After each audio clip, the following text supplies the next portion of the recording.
Hello, I'm Isaac Hayes III, founder and CEO of Fanbase. Listen to what I'm about to tell you. The window to invest in Fanbase is closing. We've raised over $10.6 million of our $17 million goal. That means there's room for less than 6,370 people to invest in Fanbase for the average amount. The minimum to invest in Fanbase right now is $399. That makes you an owner in Fanbase today.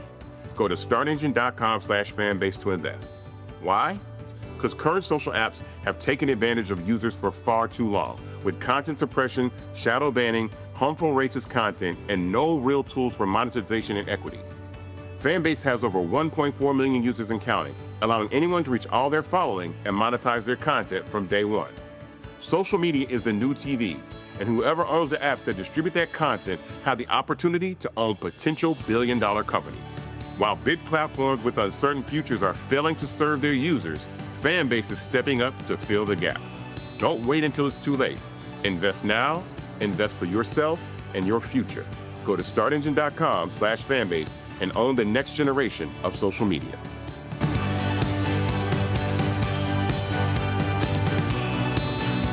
Black Star Network is here. Oh, no punch! I'm real revolutionary right now. Thank you for being the voice of Black America. All momentum we have now, we have to keep this going. The video looks phenomenal. See, there's a difference between Black Star Network and Black-owned media and something like CNN. You can't be Black-owned media and be scared. It's time to be smart. Bring your eyeballs home. You dig?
What's up, folks? Today is Wednesday, September 4th, 2025. Coming up on Roland Martin Unfiltered, streaming live on the Black Star Network. Yes, it is the 7th anniversary of Roland Martin Unfiltered, the 4th anniversary of Black Star Network. And so we're going to have several people who actually were on our first show 7 years ago, including Bishop William Barber, Linda Sarsour, and others. We got our all-star panel in studio. Lots to break down. Folks, it's time to bring the funk on Roland Martin Unfiltered on the Black Star Network. Let's go. He's got whatever the miss, he's on it. Whatever it is, he's got the scoop, the fact, the find. And when it breaks, he's right on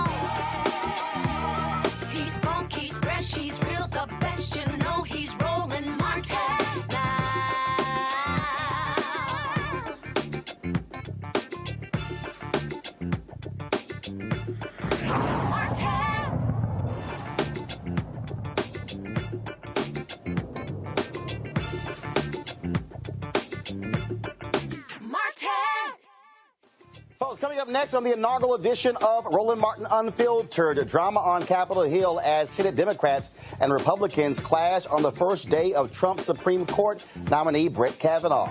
Kristen Clark of the Lawyers Committee for Civil Rights Under Law, who was in the hearing room, will join us live. A black woman who was mistakenly voted in Texas is headed to prison. Yes, prison. She and her attorney are going to join us live as well. He has picked up the mantle of Dr. King's Poor People's Campaign. The Reverend Dr. William Barber will join us live to discuss that and why it's time to end voter apathy, especially among black folks headed into the midterm election. We'll also recap the homegoing celebration of Aretha Franklin and discuss why her family is blasting the eulogy delivered by Atlanta pastor Jasper Williams Jr. Plus, Colin Kaepernick and Nike, they've got conservatives in an uproar over making him the face of Nike's 30th anniversary of their Just Do It campaign. And, of course, Black Twitter will be on fire tonight for the first night of BET's miniseries on Bobby Brown. Folks, it's time to bring the funk on Roland Martin Unfiltered. Let's go. Folks, a whole lot has changed since that first show, literally across the street. That's where we were. Totally different show, new look, new studio, all that good stuff. It was a whole bunch of stuff we could not afford 7 years ago, so everything looks a lot different now. So it's been an amazing 7 years. More than 40,000 people have joined our Bring the Funk fan club, providing donations, making it possible for us to do this show.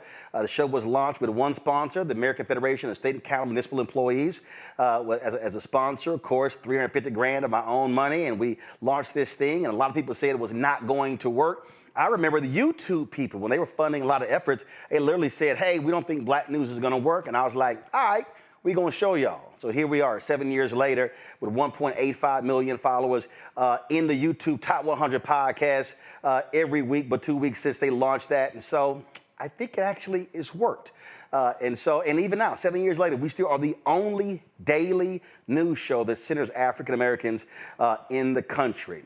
One of the first guests that we had that first episode was Bishop William Barber, of course, co-convener Repairs of the Breach Poor People's Campaign. He joins us right now. Bishop, always glad to have you back. Again, a lot of people said it wasn't going to work, but again, we remain focused and faithful, and here we are.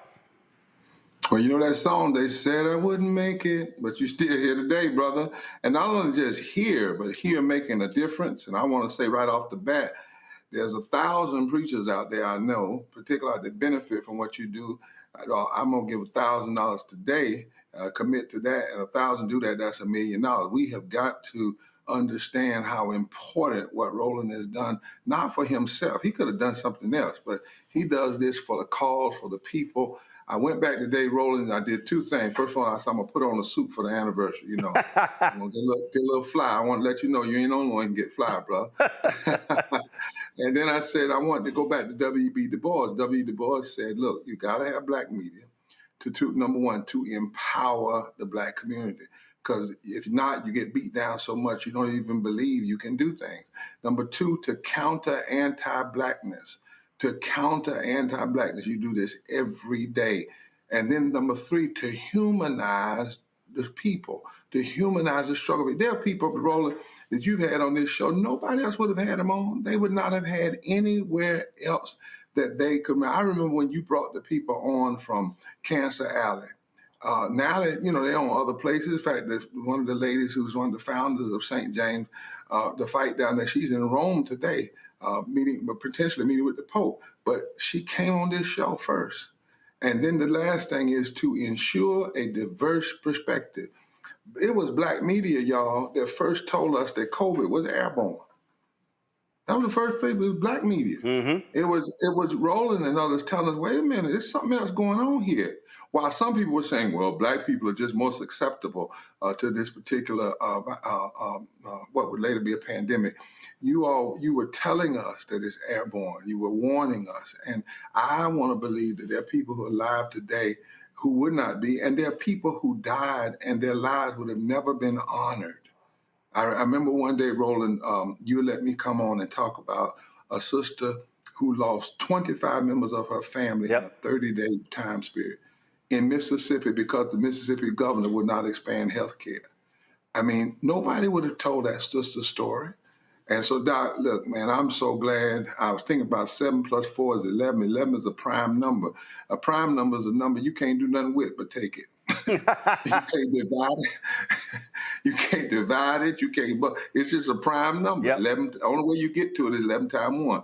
So, Doc, thank you for being a prime number. And prime brother. What also jumps out, and I talked about this, Dr. King's book, Where Do We Go From Here, Chaos or Community, and he said that there were 4 institutions primed to liberate Black America, and one of the 4, he said the Negro Press.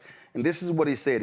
He said, too many Negro newspapers have veered away from their traditional role as protest organs agitating for social change and have turned to the sensational and the conservative in place of the substantive and the militant.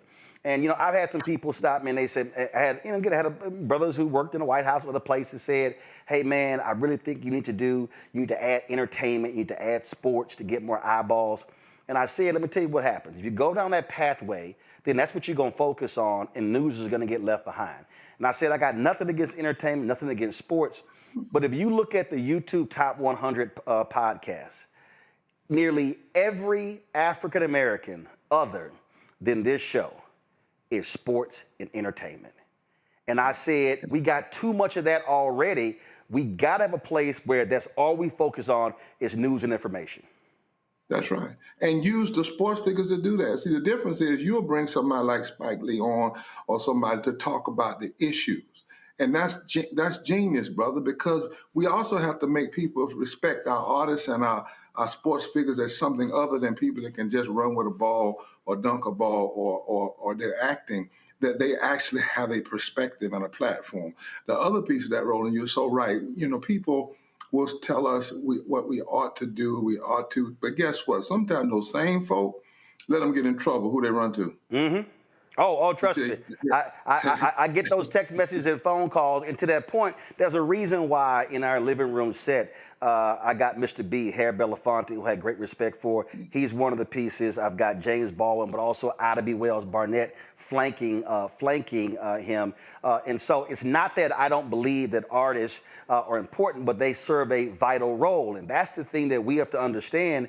And I just think that when we're so fixated on if LeBron or Michael Jordan was the GOAT, if we're so fixated on the latest movie or the latest song, then when stuff happens in Washington, D.C. or state capitals, county government and city halls and school boards, then we go, oh my God, how do we not know this? It's because our attention was diverted in somewhere else. That's right, somewhere else. And people use that to keep it somewhere else. They want, even with our athletes, they want to lock them down in contracts where they can't even speak what needs to be spoken. That's not our history. Our history is that if you look at what Jackie Robinson did, you remember when Kareem Abdul-Jabbar and James, and they got together and brought Muhammad Ali in. That's the true tradition of our work, is that we are in a fight and a struggle. And we've been in one for the soul of the democracy, the soul of civilization, and we don't have time to be one-dimensional. We really don't. We need all hands on deck. I was telling somebody just the other day, every athlete, every actor, every preacher, every person, Trump did something the other day and it kind of missed it. You talked about it when you said, listen, this man now wants to take an executive order and undermine voting rights. And I've looked at even some of the other news. They've not talked about that. I understand the sensationalism and the necessary around, for instance, the Epstein files. But one of the things you do, you can multitask. A lot of the other media, they can't multitask. They get stuck on one thing, one perspective, and that's all they do. You have shown us over these years that, in fact, you have to multitask, because when it comes to Black folk and poor people and low-wage folk and other people who are suffering in this country, in this world, they don't face just one problem at a time. Mm-hmm.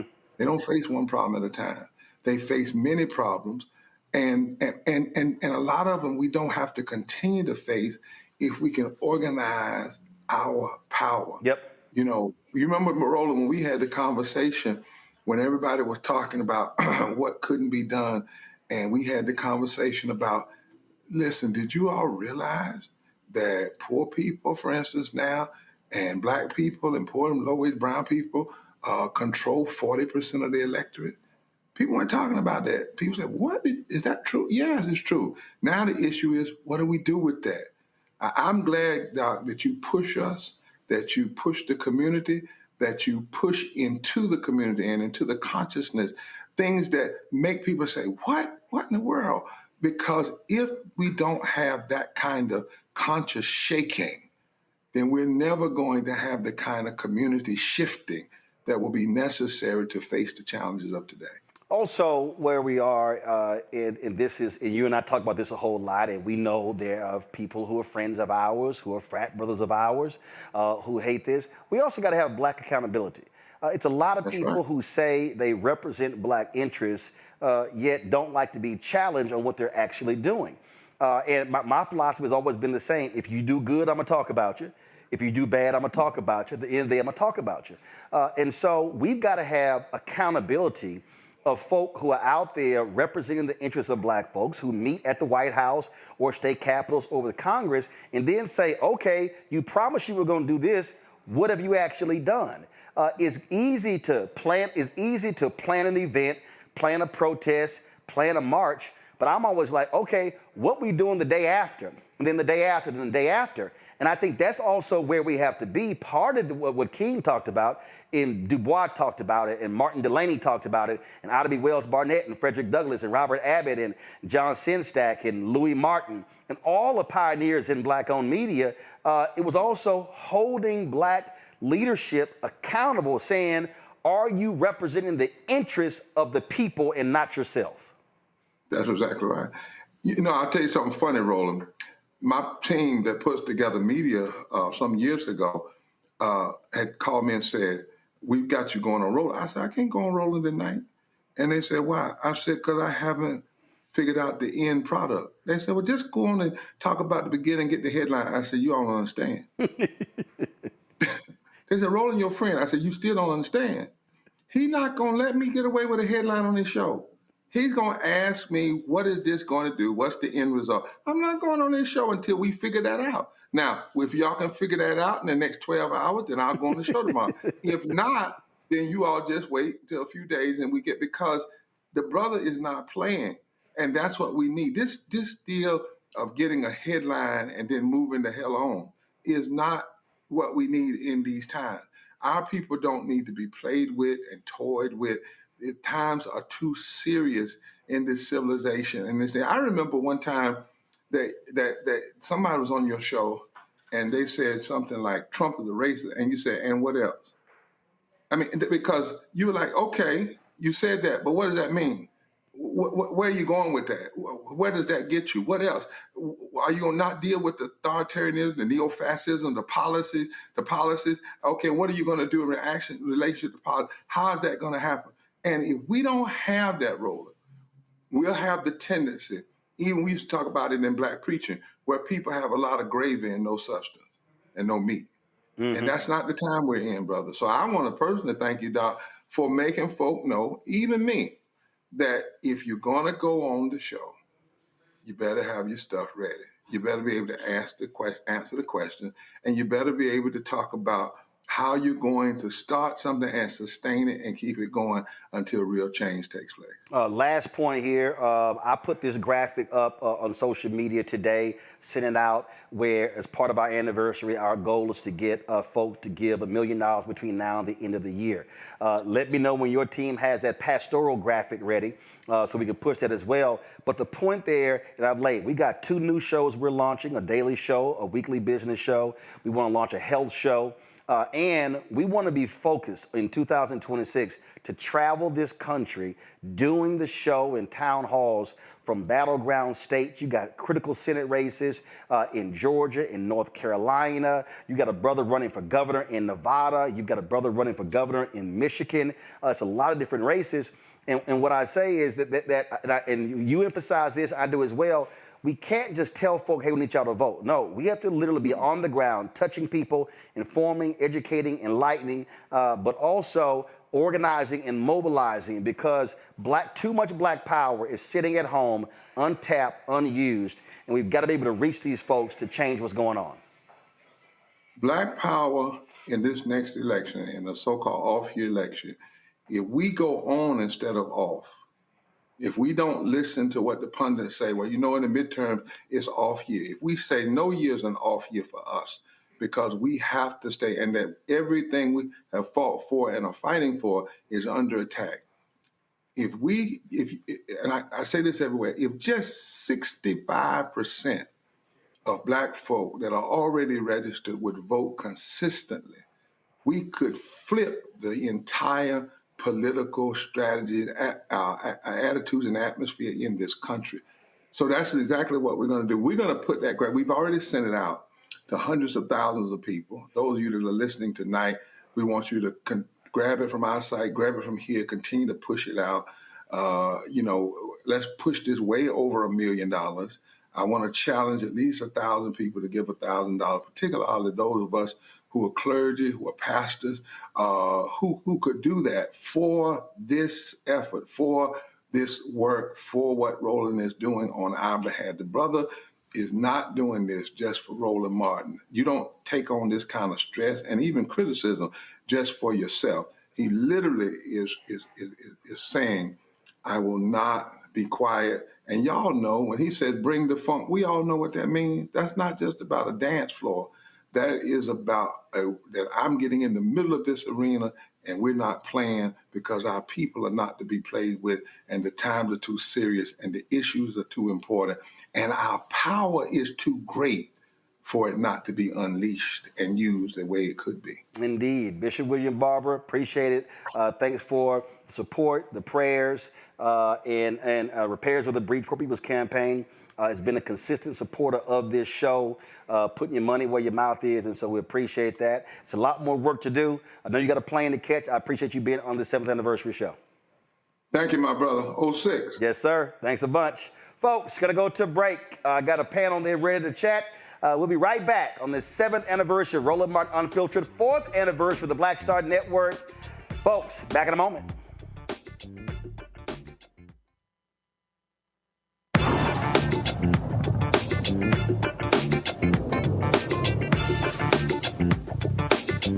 Thank you so much, Roland Martin. I love you, and I am so absolutely committed to you because of your dedication to the Black community in this country. And I want you to know that you are doing the kind of work that we don't get in other places. And I appreciate it. I will support you. I'm available anytime that I can get on the program, because you deserve to have the response and respect of everybody because of the work that you do.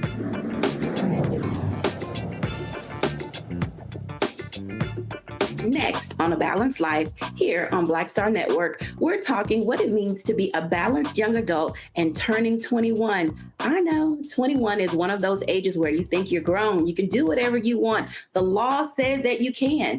But what are you packing in your 21-year-old toolkit that will allow you to not only survive, but to thrive? You have every right to make whatever decision that you want to make, okay? Because you're grown. Don't go out here and do something and then want to come back and expect somebody else to clean it up for you. That's all this week on A Balanced Life with Dr. Jackie here on Black Star Network.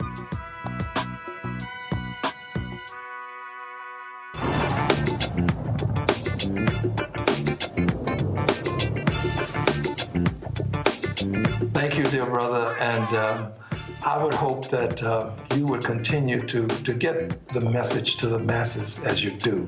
There are many places where I'm not welcome, but I know that I'm always welcome, and you always treat people with a great degree of dignity and respect, and it means a lot to me to know that we can get a message out to the masses. So thank you for helping us do this.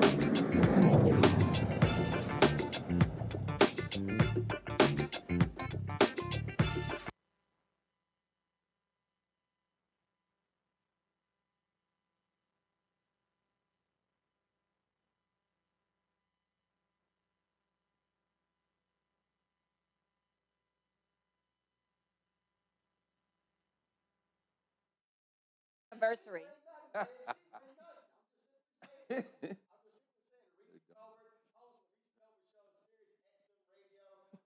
DC, that's right, the cussing Reese. Of course, Michael Brown, former member of the DNC Finance Committee, and don't bother that little youth group he's a member of. That's right, that's called the Fly-Away Signal. That's what that is. Of course, my alpha brother, Dr. Mustafa Santiago Ali, the only fraternity here. Former senior advisor for environmental justice at the EPA. Also, Eugene Craig, CEO, X Factor Media, Inc., and he is probably, Trump cusses him out more than he cusses me out. Randy Bryan, entrepreneur, author of Never Said, 25 phrases you should never ever say to keep your job and friends. Shockingly, she's actually in the country. Dr. Greg Carr, Department of Afro-American Studies, Howard University, host of The Black Table on the Black Star Network. And of course, somebody who we first met, we actually fought at a movie screening, 12 Years a Slave, and it turned into a Twitter beef, and then that's how he got on the show. So, y'all, this is no lie. I'm telling y'all, this is no lie. Plus, Greg was on our first ever Roland Martin Unfiltered 7 years ago. Yep, I got the video. I'm going to play it in a little bit. Wow. And of course, Linda Sarsour is here. Linda's, of course, an activist. She's been working on the ground all over the country and the world. And yeah, she probably has more people cussing her out than I do. So glad to have everybody here. Let's get right into it. But first, before I go to the story, so I'll start this way. So I'll start with Greg. So Greg was here on the first show. And again, we told this story, y'all. So I was moderating a panel. They had a screening of 12 Years a Slave. And so a sister asked me a question, and I said, I'm a free black man. And she went off, you ain't free. I was like, what the hell you think you're talking to? And so then she started going at it, and I was like, let's go. Right. And so Greg was on the front row, and so Greg started talking. So then we go to social media. Folks were like, oh, yeah, you ain't going to sit here challenge Greg Carr. I was like, I don't give a fuck who he is. I was like, bring his ass on the show. And people were like, you ain't never heard of the Carr? I'm like, no. Oh, all these Howard people, I was like, come on the show if you want to go. Right. That's how Greg came on the show. And Greg, you said I ain't scared. You said I ain't scared. I went to sleep. Next morning, like I say, Twitter was fighting. No, Twitter. He fights everybody. He really does. Right. Roland was fighting about 1,000 people. I'm like, and I got it, I've known that young lady since she was 14. She was my student in Philadelphia. Shanice Thompson. She now has a PhD. My colleague at Howard. We hired her. She wow. And I never let the day pass. I would not be down here Roland Martin if not who was so mad when you said you were free. She said, how you going to be free? It's the prison industrial complex. And then, he going to argue with everybody. That's my kid. So I'm like, hold on. I was like, bring your ass. I was like, I ain't scared enough, y'all. Let's go. Roland never said. That's what happened. That little green room at TV One, right? Oh, yeah. That was at 101. Not 101 Constitution. It was where NBC News Channel. Yeah, Joe Scarborough, all of them be sitting in that little room. Y'all remember that little room? What's the guy that wrote Bob Woodward? They all be sitting around. Roland come through and they'd all stop. Hey, Roland, what's going on? I'm like, oh, so y'all know him for real? No, y'all never put him on your show, though. Ain't been that much black before or since. all in one place. So let me go to Reese. Let me tell y'all. So when Reese first came on, Reese was trying to be a normal commentator, and I was like, not normal. So the first couple of times, I was like, listen, I ain't call your ass for you trying to be like everybody else. I was like, the person who I saw on Twitter, I need you to bring that energy here. Period. She's like, really? I'm like, yes, I don't need you trying to sound like the rest of you. She told Tip, I was like, Reese, we don't do that. We don't do that. She's like, oh, I can cuss. I was like, the show called Unfiltered. And so she has used the word MF at least 7,000 times. At least, yes. Because I've been on the show for 5 years. So 7,000 sounds about right. Yeah, right. And people were like, I can't believe you're putting that cussing woman on the show. And I was like, I own this shit. So what's your problem? And then, of course, got the Sirius XM radio show, all that good stuff. Indeed. Fuck you. Here I am, bitch. Wow. Where can we find you? I'd like to look you up.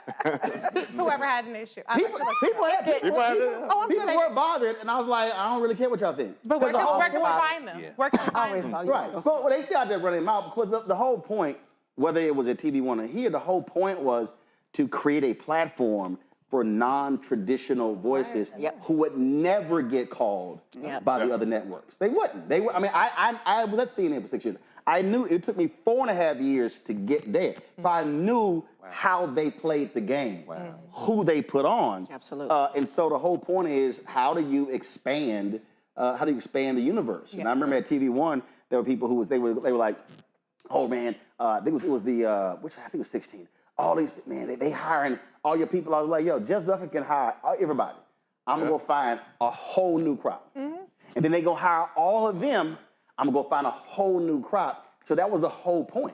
Because I knew the game that they played and how they gatekeeped as to who they would put on the air to speak on various issues. But that was all 3 networks because that's all of them. All of them. I mean, there isn't a cable and broadcast. There isn't a black person probably doing commentary right now on cable news that didn't come through the Roland Martin ecosystem over the last decade. Whether it's Giano at Fox News, whether it's the folk over at MSNBC or the folk over at CNN, every last one of them came through either News One Now or Roland Martin Unfiltered. Yeah. Again, that is understanding in terms of how this whole thing worked. I'm glad to have Michael here because for the longest he couldn't get his damn computer to work. I mean, it was like, you know I ain't lying. See, I mean, all the Omega was coming out. The lighting, the internet, the laptop. I was like, Michael, just bring your ass in. We can't. What was the deal, Michael? What was going on? Well, after Hannity and O'Reilly fired me, you picked me up. And I appreciate that. Thank you. That was very kind of you. So we had some technology issues. I don't know what to say. I know your staff, my frat brother in the back, everybody's so angry with me. So my apologies. Congratulations on 7 years to you and your team. Congratulations, folks. Appreciate it. Mustafa, of course, Mr. the Green Man, always talking about the environmental stuff. And again, a perfect example. Again, so many other shows, we're not talking about black people in the environment. That's true. Yep.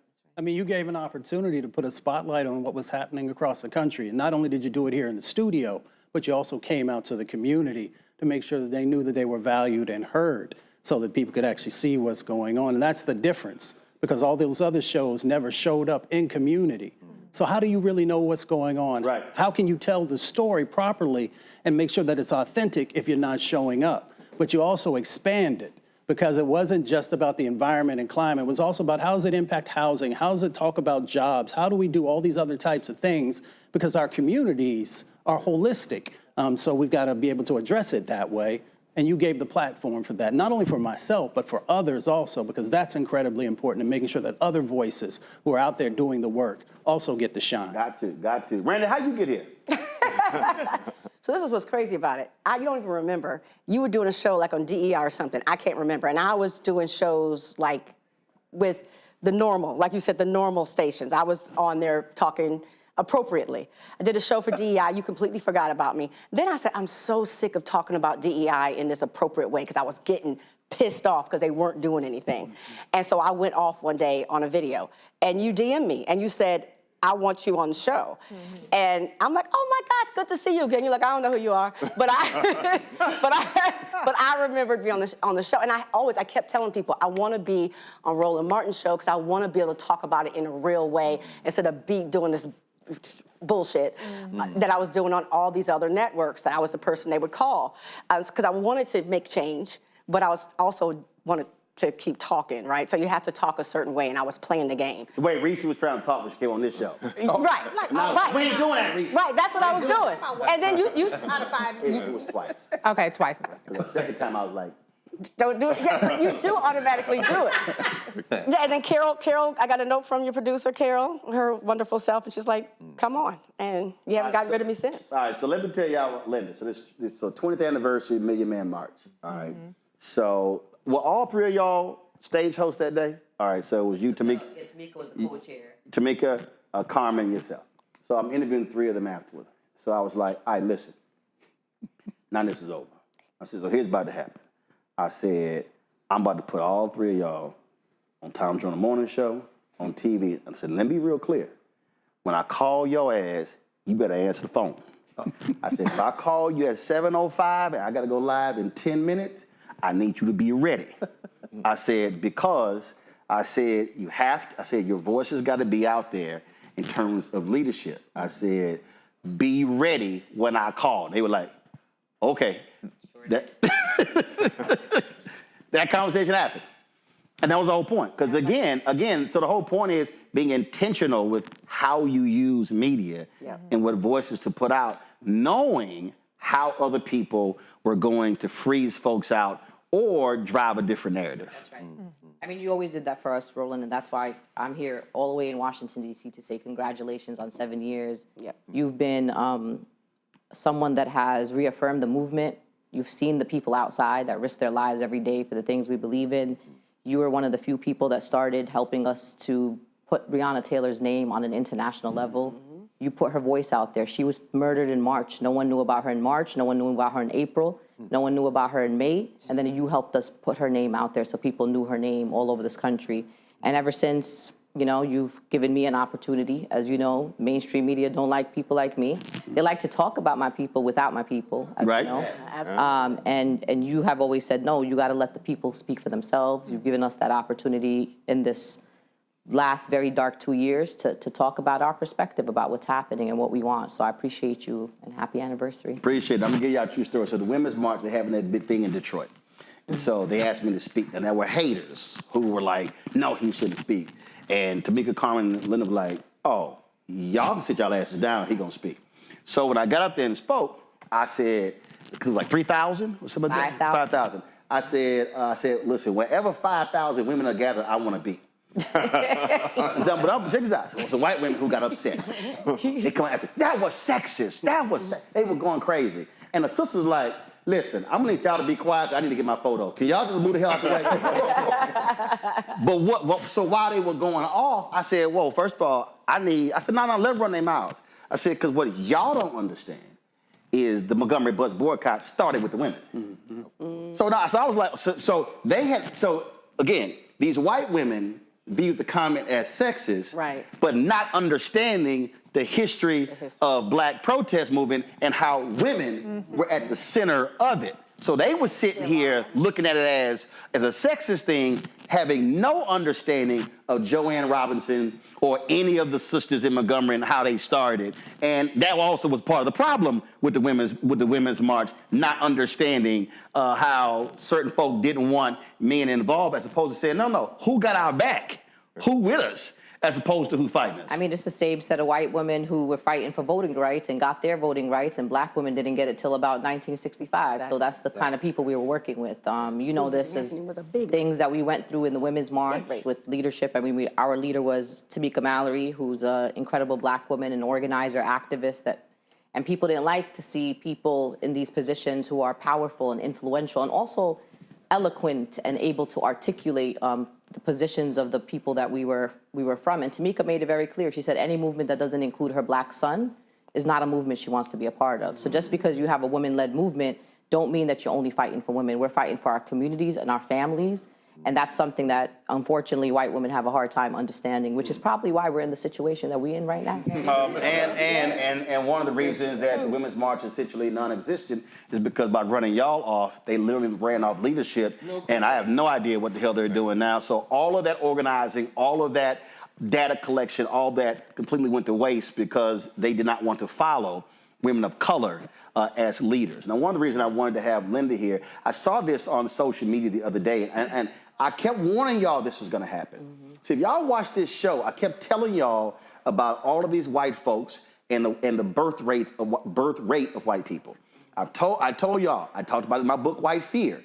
And so everything I put in my book, y'all, unfortunately, has come true.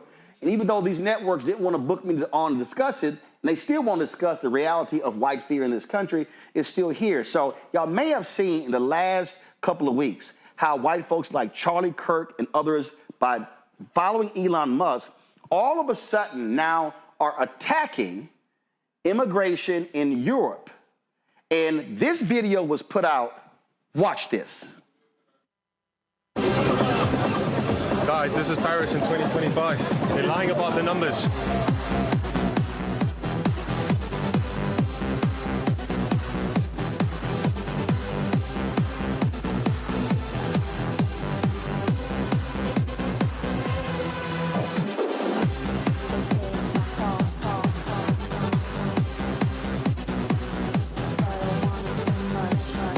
are the new France. Coming soon to you, to a neighborhood near you. So I want y'all to understand what's going on, okay? Elon Musk tweets a lot about the declining birth rates around the world, okay? You had Conor McGregor, who was convicted of who was actually found guilty of sexual assault, hanging out at the White House, complaining about the indigenous people in Ireland losing their cities because of immigration. Now, understand what you're now seeing, that actually has been happening in Europe for the last 10 to 15 years. I was talking about it then when folks were not paying attention to it. And so here's what they're all angry about. They are angry about African immigrants, Muslim immigrants in London, in England, in France, in Germany, in Italy, in Ireland, in all of these white European countries. Now, why are they mad? Whose fault is it that white people stop screwing? It's just a fact. The white birth rate has been declining for the past 30 years. I showed y'all the chart on this show. The only reason Germany's economy is still where it is not because of white Germans, it's because of immigration. I keep trying to explain to people here, especially all these ADOS, FBA, B1 people who know nothing about history, you cannot have a future if you do not have GDP. You have to have people who are living and working and contributing to an economy in order for your GDP to remain where it is. So the United States GDP is $30 trillion. China's GDP is $19 trillion. Why does China, people, remember they were saying for a decade, China's gonna surpass us. But China made a huge mistake with their one-child rule because they said we're overpopulated. They were not that great at math because they were not counting what's gonna happen in 30 years when a 60-year-old person is 90 and they don't reach 90. Unfortunately, they become an ancestor.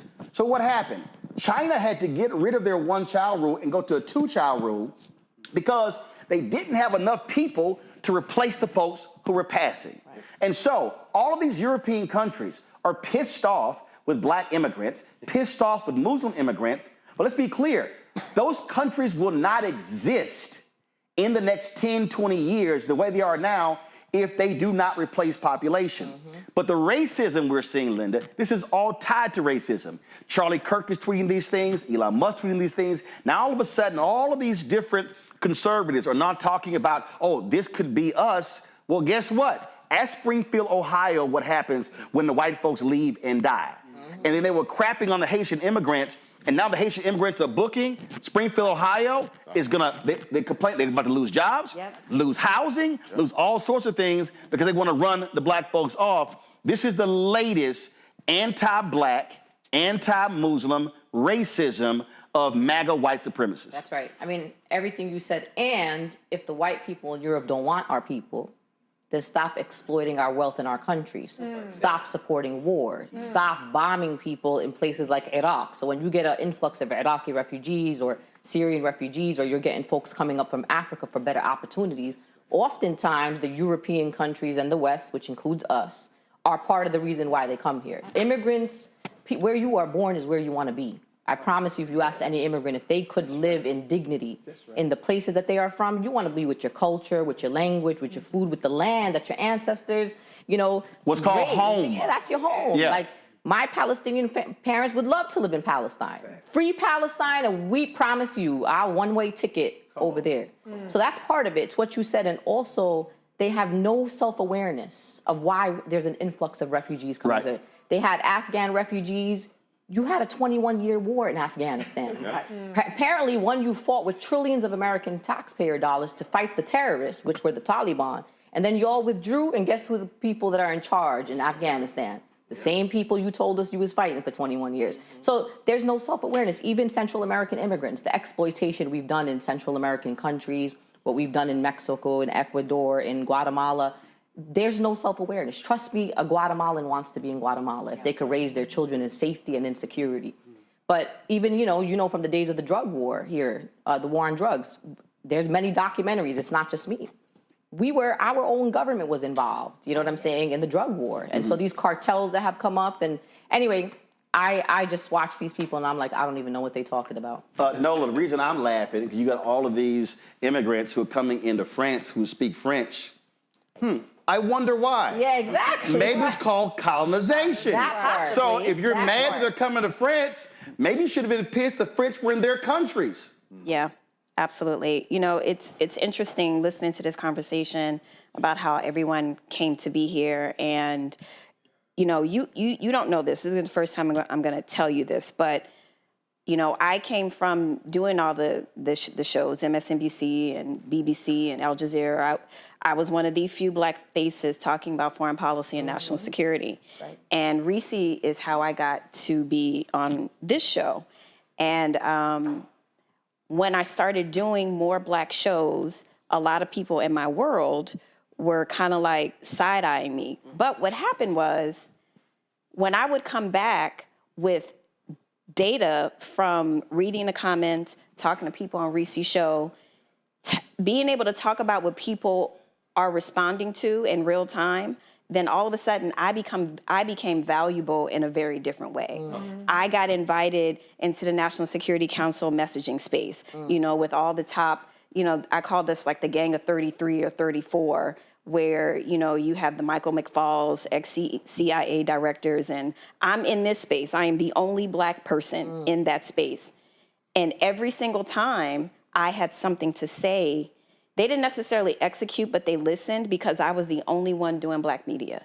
I wasn't valuable on doing MSNBC and all those shows because pretty much I was saying the same things that other political scientists were saying. You know, I wasn't really saying anything different. I might have had a little bit more personality and my outfit was fly, you know, but you know what I'm saying, that red lip. But essentially I wasn't really saying anything very different.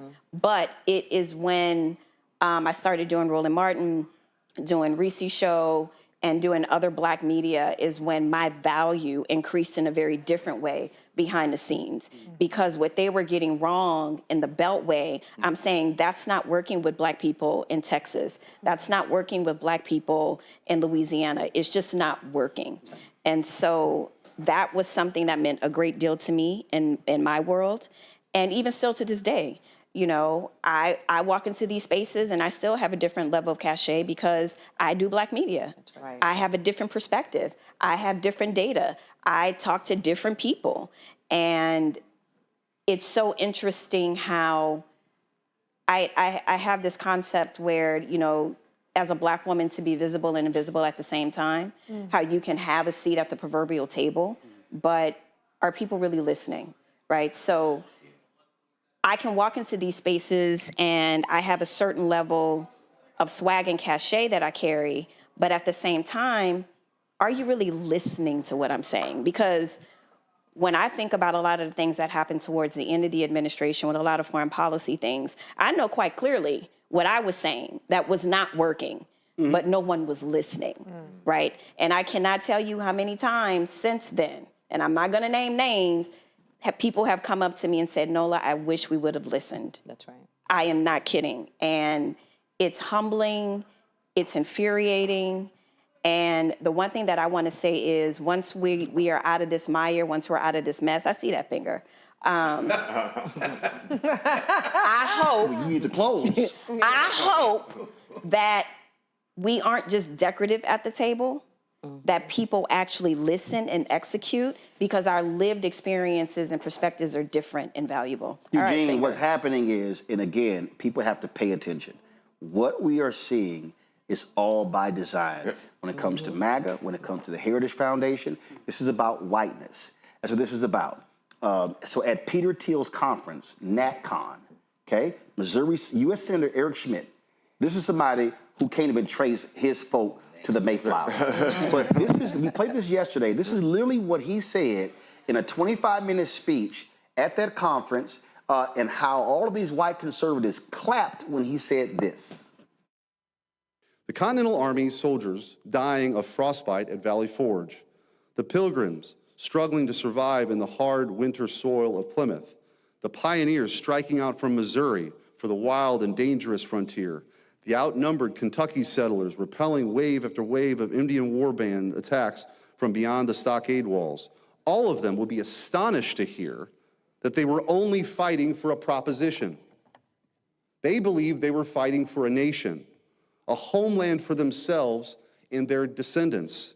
They fought, they bled, they struggled, they died for us. They built this country for us. America, in all its glory, is their gift to us, handed down across the generations. It belongs to us. It's our birthright. It's our heritage, our destiny. If America is everything and everyone, then it is nothing and no one at all.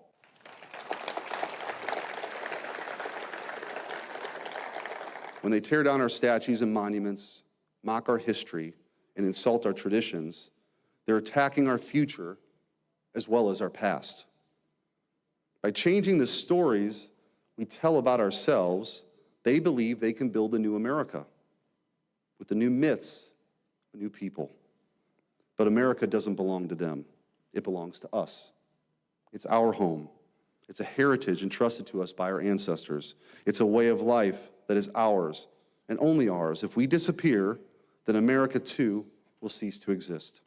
See, Eugene, it's very interesting because that's exactly the mantra of the Republican Party. That is pure whiteness. That's white supremacy. It's white nationalism. And what they want to do, even when Mitch McConnell says this reminds me of the 1930s, America's got to remember, Hitler sent his people to the United States to study Jim Crow and brought it back to Nazi Germany. And so what they want to do is the exact same thing. So when these white folks in America are going to France and complaining about these Muslim and black immigrants, this is nothing. It's the exact same thing. They want to extend whiteness and reclaim it globally. And this is the thing, right? So I say all the time that MAGA's built on the foundation of a Steve King. It's built on the foundation of an Andy Biggs. It's built on the foundation of Pat Buchanan. It's built on the foundation of white conservatives that may have been considered fringe for a very long time.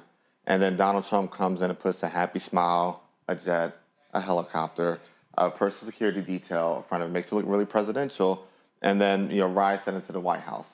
So I mean, it's literally been the putting lipstick on a pig to go through the Sarah Palin era that that timeline goes through. That's what we're dealing with, and now they're very naked about it. Peter Thiel has funded many organizations over the years, and built white South African Peter Thiel. White South African Peter Thiel. Some organizations that disagree with him and lost that funding, and some organizations that leaned into it, and he's still funding and working through them.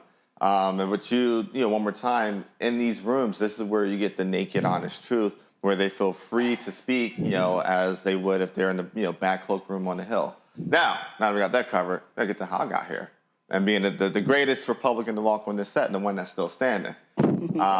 Andrew Lee got me here, told Roland and Jackie, hey, book my guy. We had the black and blue segment, and from there, Roland had me every Monday morning. Which then, I guess, led to that infamous Umar clip that still goes viral every 2 months. So, go ahead. Michael, here's what's interesting.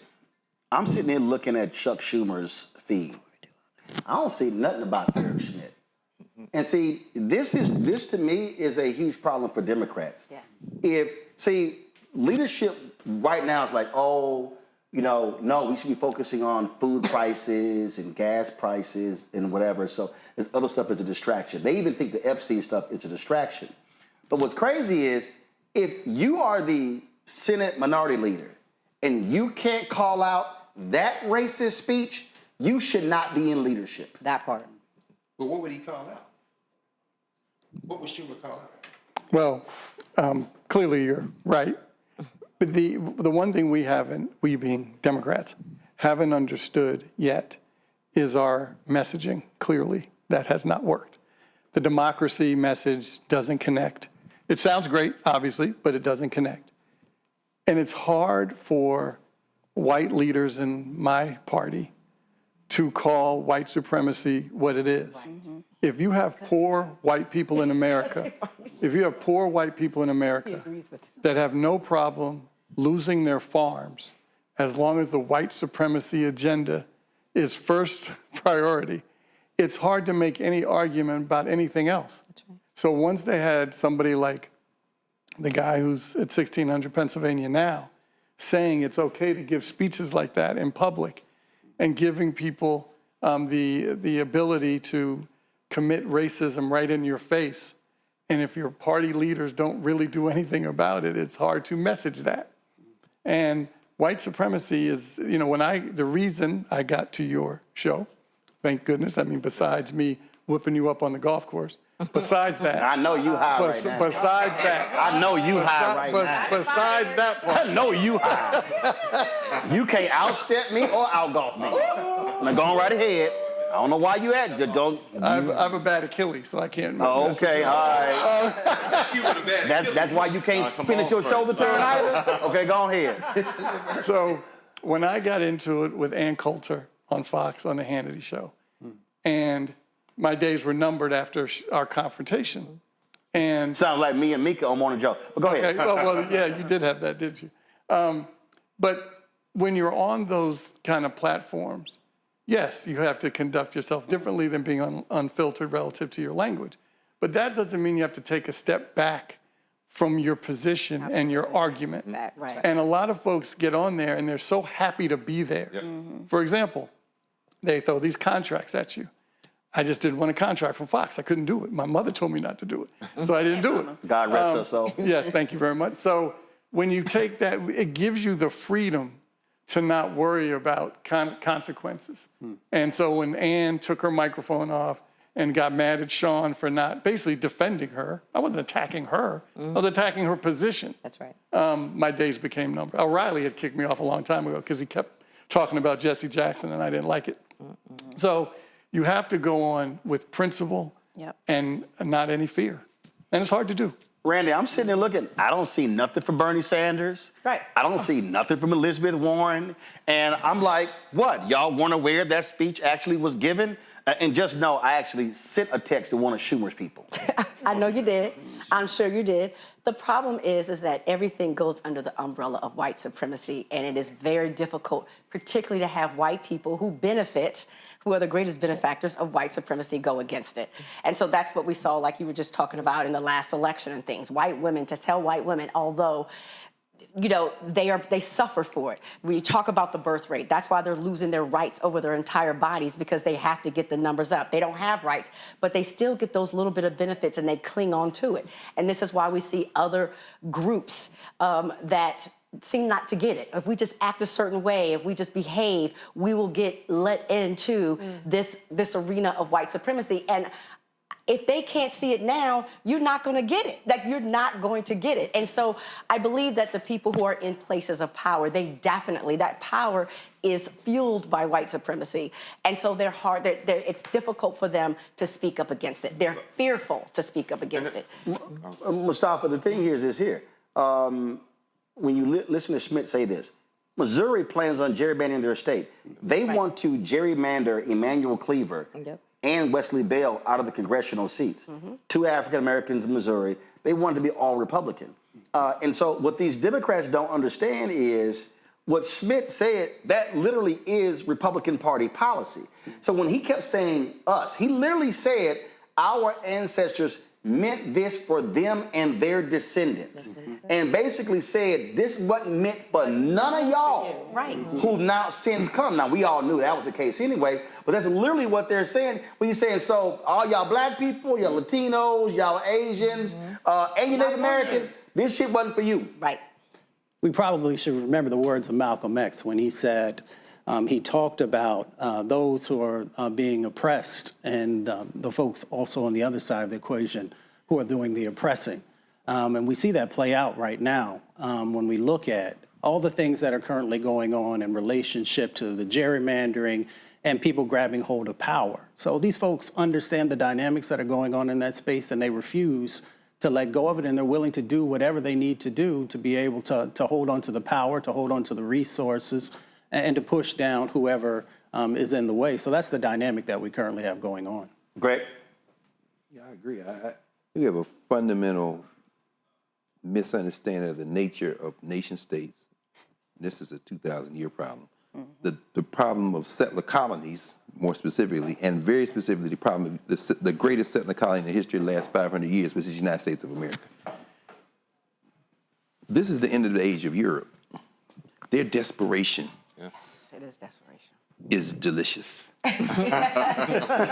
No, seriously. If we zoom out several tens of thousands of years, you know, sometimes I wonder whether Africans should have ever migrated into Western Eurasia and got caught between them ice ages and adapted. We should never have walked up here in the first place. This might be ultimately the greatest lesson of this, because whiteness is, the culture of whiteness is rooted in a sense of scarcity, in a sense of insecurity, and that comes from resource scarcity.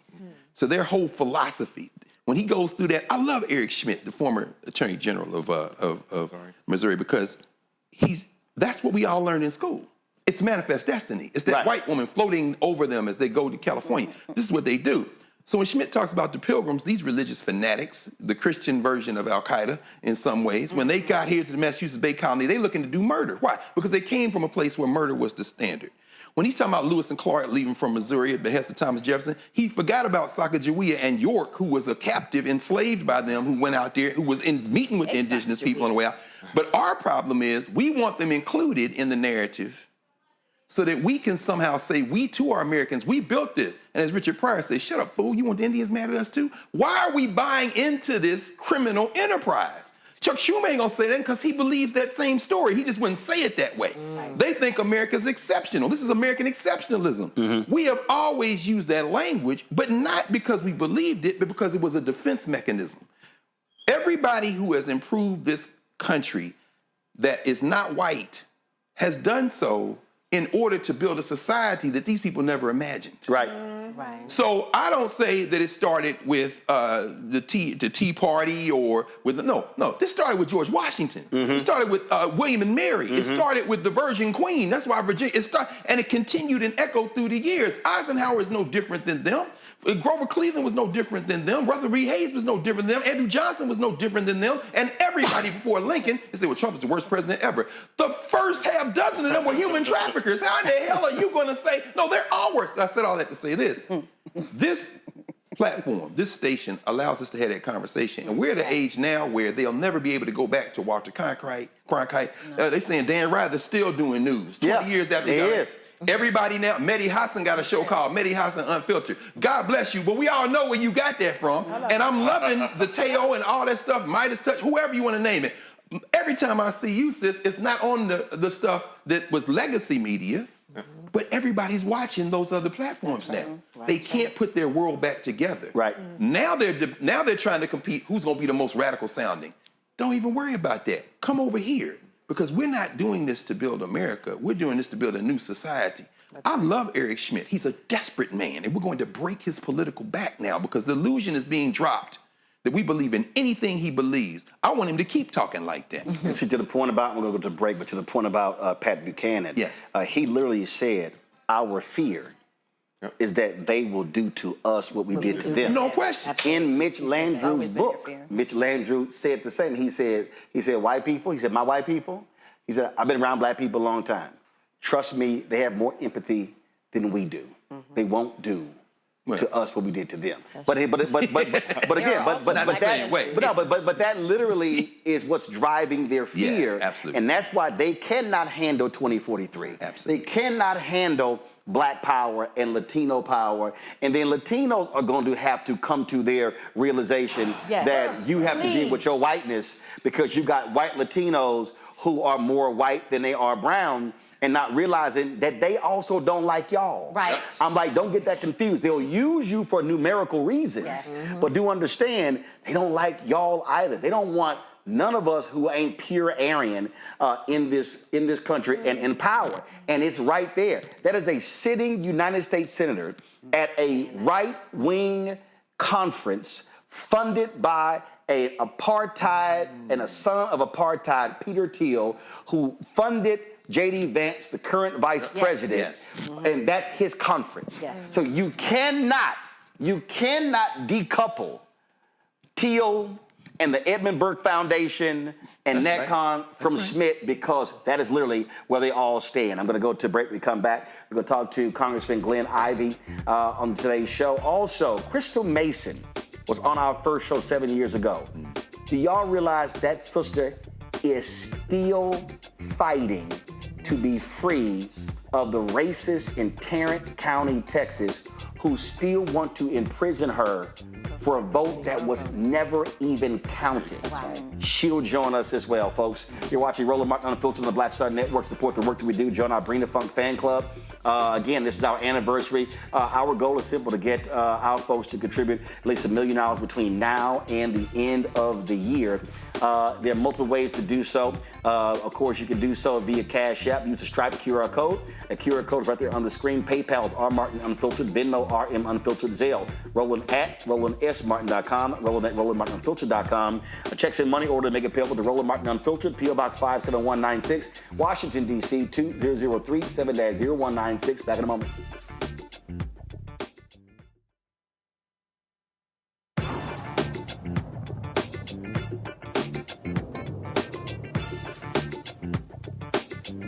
Thank you, Roland, for covering the matter, because, like, we have to save ourselves. We know the federal government isn't going to save us, and we know the Civil Rights Department, the Department of Justice has been obliterated. And so there's nothing to turn to but us. And so I thank all the activists, I thank the community leaders, the clergy, and I thank you, Roland, and media, black-owned media, who won't let them sweep it under the rug.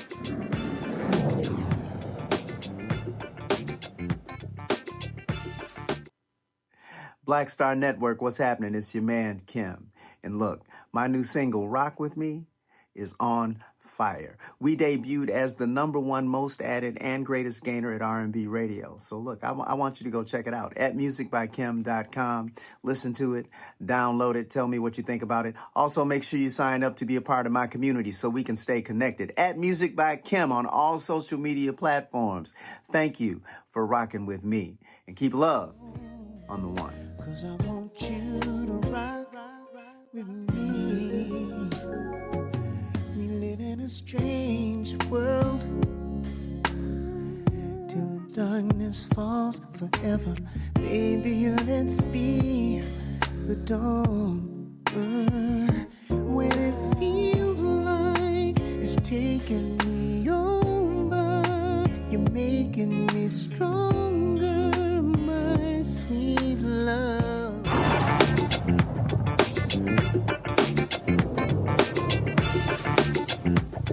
I'm a big fan of your work, and I really appreciate the important role that you play in informing, all of us about what's going on.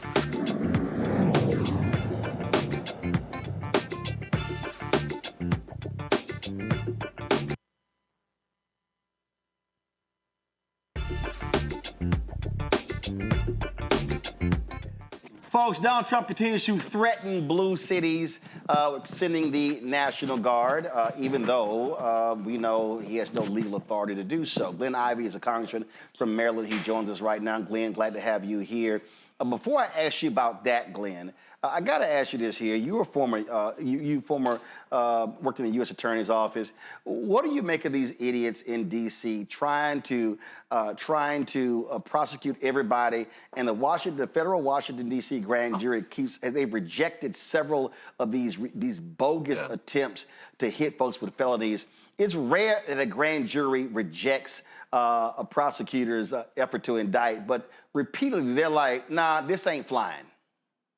Yeah, that's right. I mean, it's extremely rare for a grand jury to decline to indict a case. But, I mean, they're trying to charge this guy for throwing a sandwich, and they're trying to charge him with a felony. So, I'm not surprised the grand jury not only declined to indict, but apparently was a little bit insulted that they would waste their time with something like that, because it really is a waste of time. And, Pirro is the new U.S. attorney, and she's coming in, pounding her chest, acting like she's going to be so tough and everything. But those are ridiculous cases to pursue. That's a very serious office. It's an arm of the Department of Justice.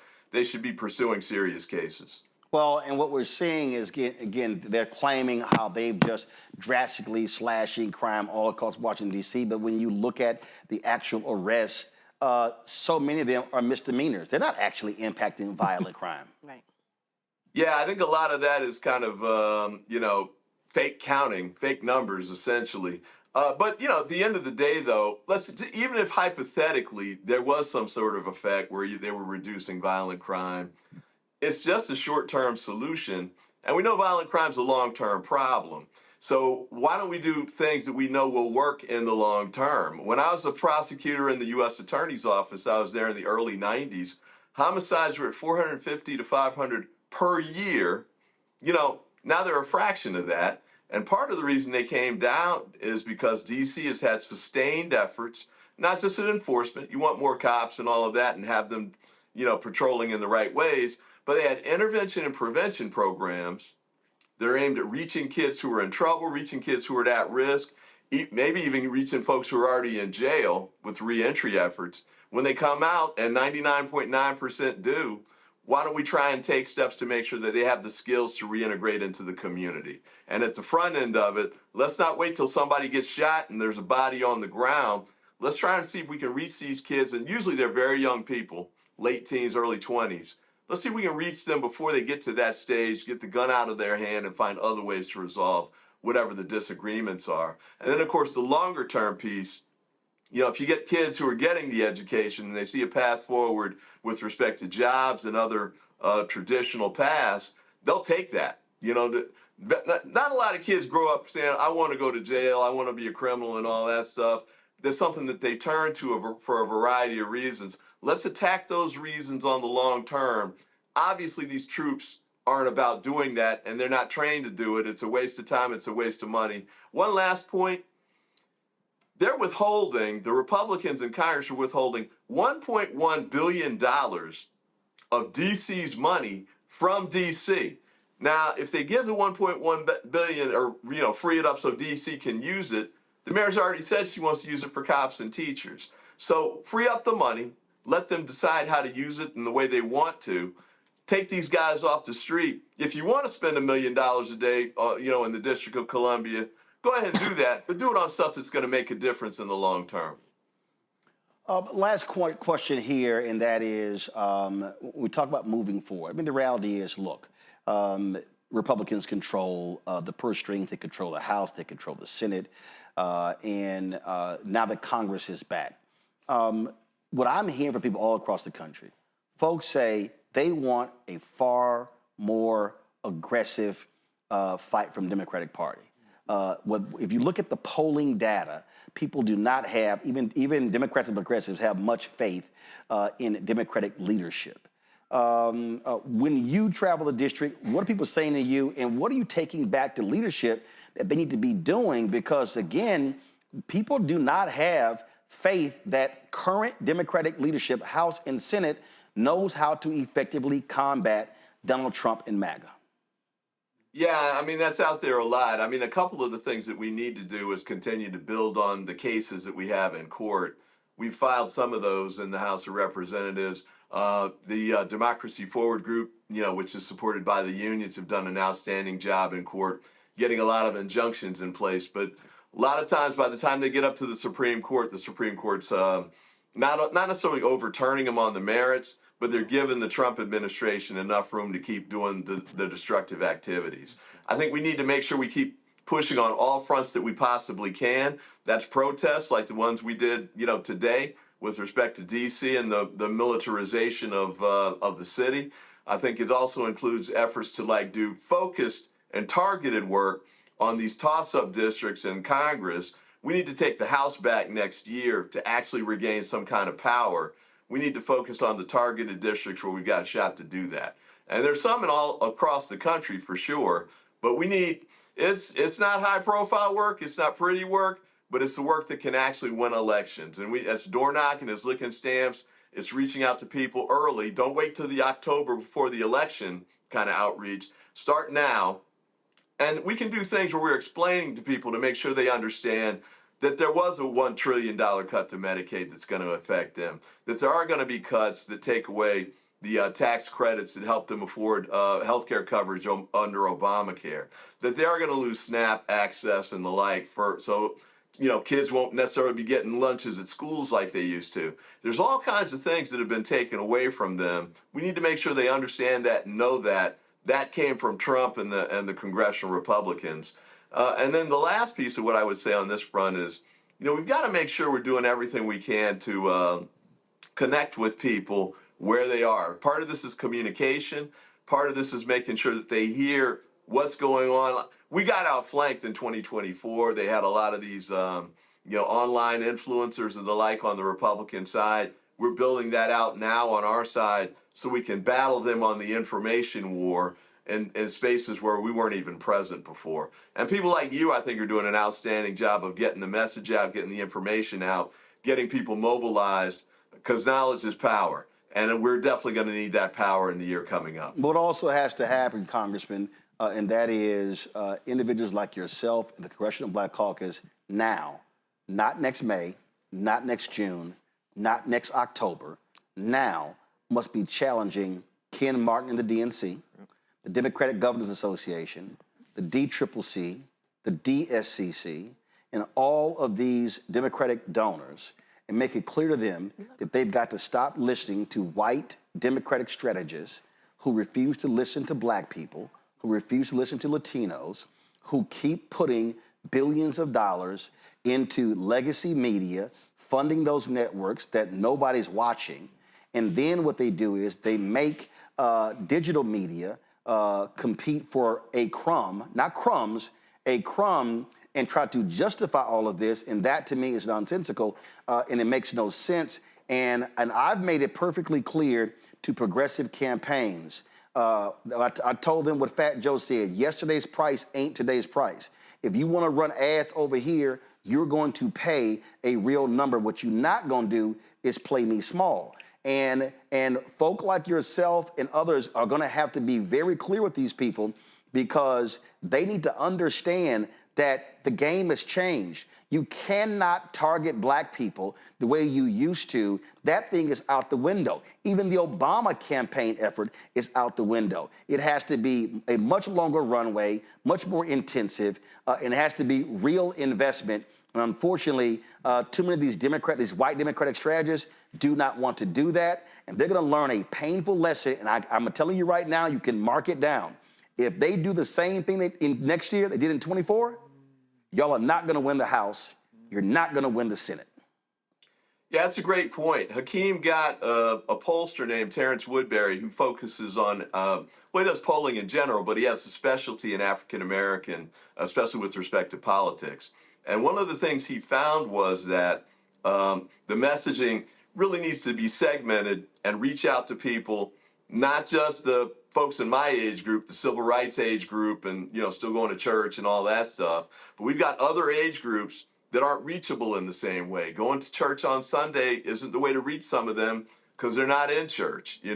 Going on, as you pointed out, going on broadcast TV, they're not watching broadcast TV. They're not listening to NPR. So we have to find different ways to reach them. But the key point that he made was that, the Democratic Party keeps going after, swing voters, they call them. And by that, they mean white voters, pretty much. They mean white especially women. white suburban women. Yeah, frequently white women. His point, though, was if you look at what's happened with their numbers, they've been stable over the last 4 elections. The last person to get a decent number of white women voters was Barack Obama, and he didn't get over 50%. And that was 17 years ago. That's right. Hillary Clinton didn't get it. Kamala didn't get it. That's not moving. Where we are losing votes, though, where we could get it back quickly, is the African American vote. We lost a lot of votes. They didn't necessarily swing over to Trump, although a lot more did than we were expecting. A lot of people stayed home. That's the swing vote that we need to target and make sure we get out, because those are the districts we need to win that can make a difference. And I think also the messaging for African Americans is going to work with a lot of these folks, Latinos and some of the other groups in particular, maybe not to the extent they will with us, but they're losing health care too.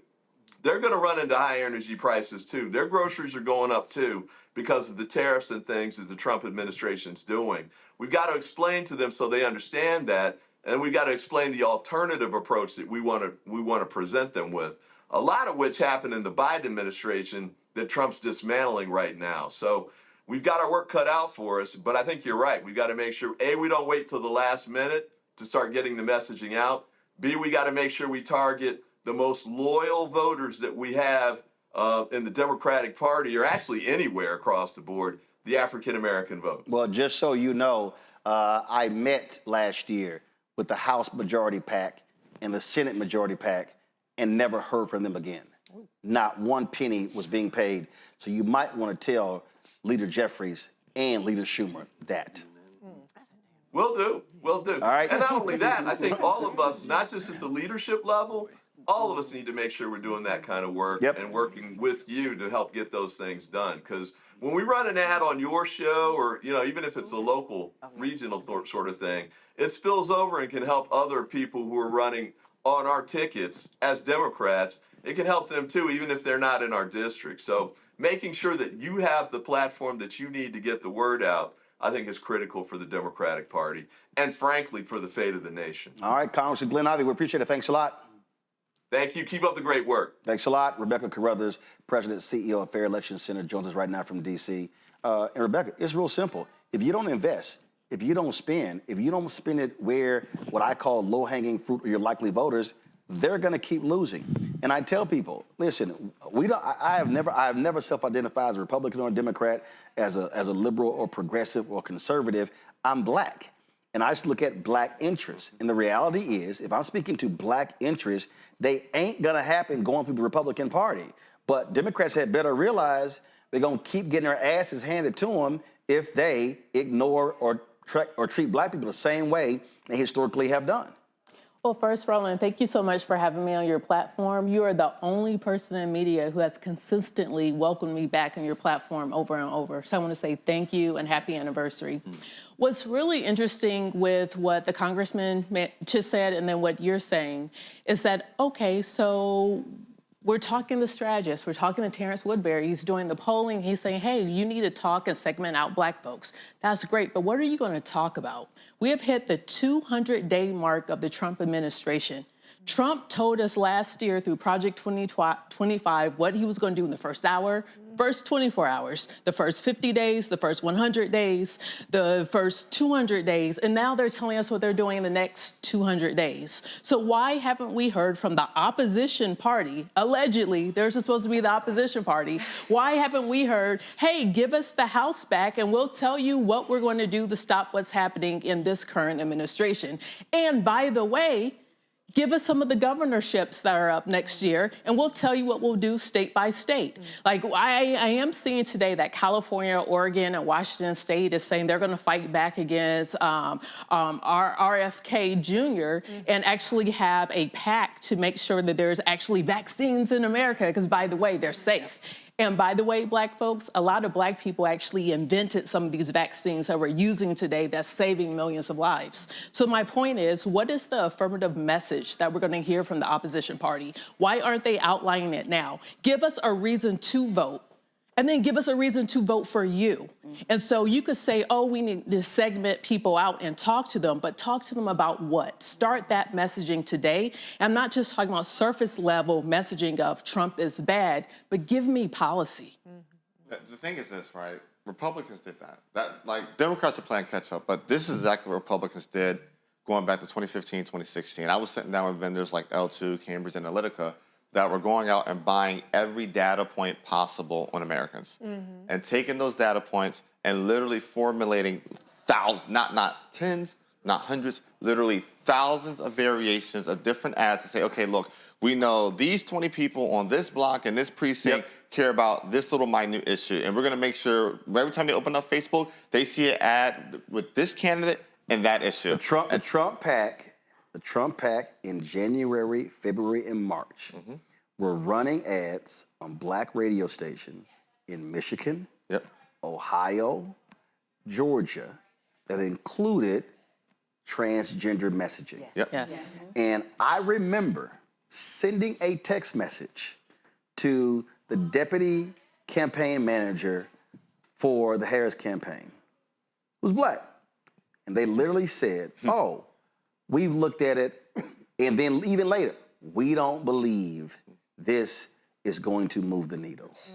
And I said, y'all are idiots. So what happened was they were testing the messaging on black radio in the first quarter, And that's why those commercials, and that's why Charlemagne and DJ Envy, that was included in the commercial. And then when the election was over, the Trump folks said that was their second most effective commercial. And if you watch any college or NFL game, you saw that kind of commercial. Dude, I was in Ohio, Wisconsin, Georgia, was one more battleground state, and North Carolina. I saw that ad a minimum of 6 times during halftime. Halftime, they understood. All they had to do was move anywhere from 1.5 to 3.7%. But Roland, that's the thing, right? Elections, people think that elections are big swaths, right? No. When talk about voter suppression, they think, oh my gosh, like everybody's vote being suppressed. No, elections are a game of margins. It's, hey, I know this is my win number, this is what I need to win, this is what that margin needs to be, and how do we get there? And that's what Republicans do it very well. They figure out that margin and figure out who to peel off, whether it's black men this cycle, whether it's white women that cycle, whether it's the young white man the next cycle, and figure out that margin. And that's what Democrats have to, if Democrats want to be competitive going forward, you got to figure out where you could peel votes off on the margin and then build on those margins and cater and give those people whatever the hell they want. But what it was, Michael, go ahead. So no problem. And when my father was chair of the party, that's how Clinton won. The strategy was, first, are you going to bring, he said to the governor, are you going to bring a gun to a gunfight? Not a knife like Dukakis did. And are you going to try to figure out those margins that you were talking about? So when my father was chair, he was the first, Ron Lester, who we all know, had always been a subcontractor. Hold on, first off, everybody's like, Ron Brown was your father. Yes. Ron Lester was Democratic pollster. Correct, thank you. Ron Lester had always been a Everybody gonna like, Ron Lester had a son named Michael? Go ahead. But he did do my polling when I ran for office. All right. But he had some choice things to say to me too. But he made sure that Ron was a general contractor, not a sub. There you go. So that way, that gave Ron the ability to start passing out to smaller pollsters that could grow and become. And that data was so important on where black folks were relative to Governor Clinton and against, and most Mount Rushmores of Republicans, Ronald Reagan is on their mountaintop. George Bush was that vice president. He should have won that election. But because of the strategy. If Perot hadn't been in it?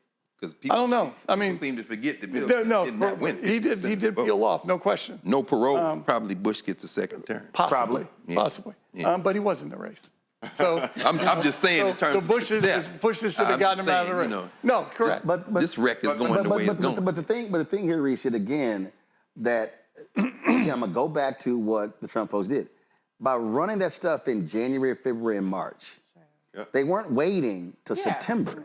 They were seeding. They were seeding. They were watching the data and see what the impact was. And it was kind of like, oh, peel.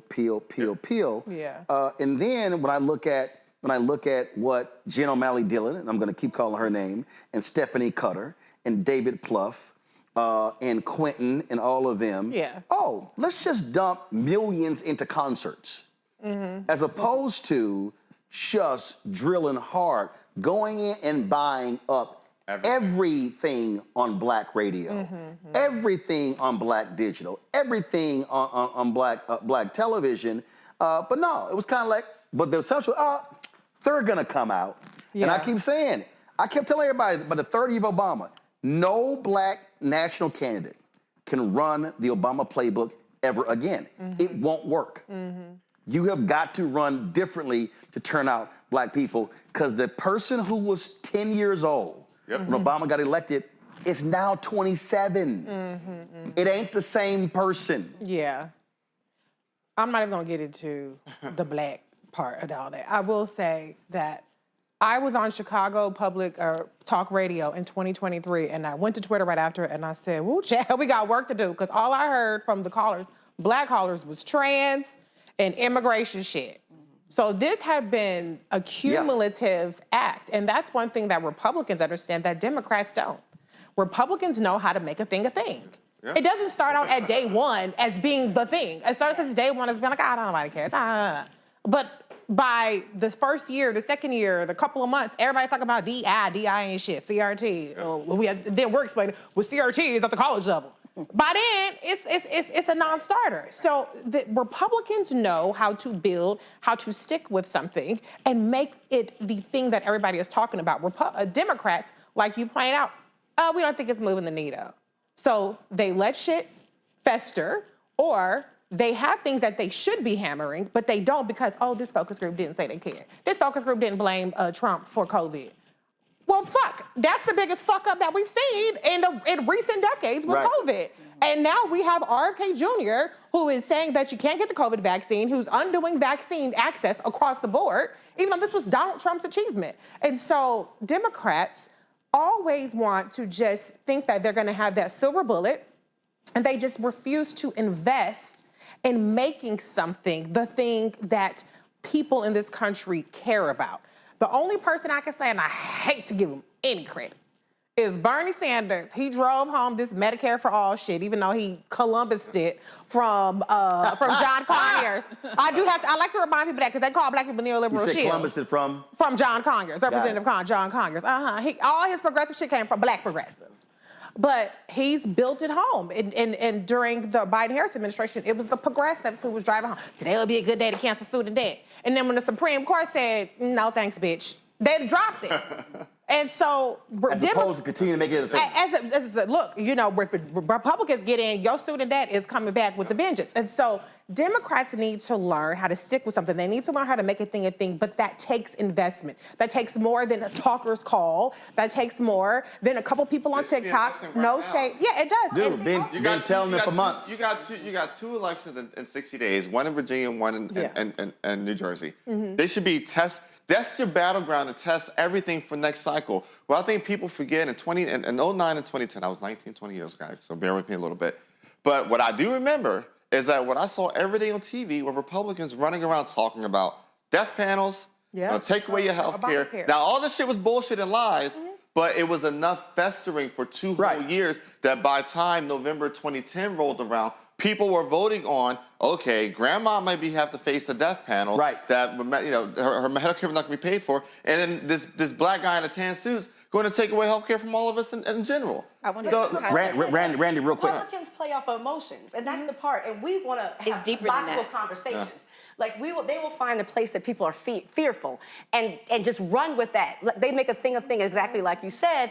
Whereas Democrats, we will sit there and say, well, let us explain what CRT is. No, they're wrong. Let us explain what DEI is. No, you have to deal with people's emotions and challenge. And Republicans do a brilliant job of that, of scaring people. Real quick, go. It's a dark intel perspective. Like what you want to do is you want to understand pressure points. Like when you think about our enemies, when you think about Russia, when you think about China, they understand us better than we understand us. So the one thing that they're going to tug on, I'm going to go back to a Brittany Griner example, how that dovetails with foreign policy and blackness.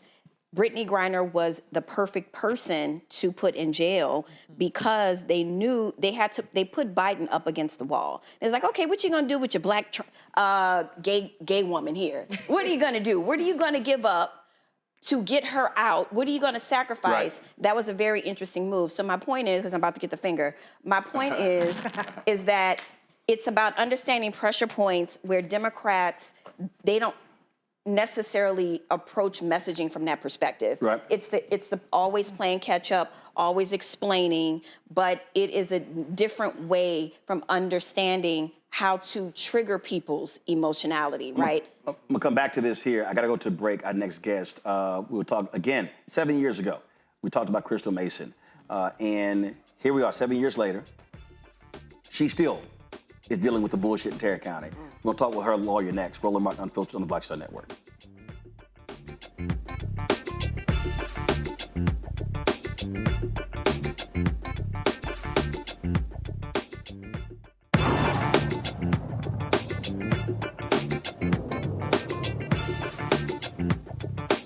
Take my hat off to you. I salute Roland Martin Unfiltered. You're doing a bang-up job. I wish that you would issue an IPO because I would certainly invest.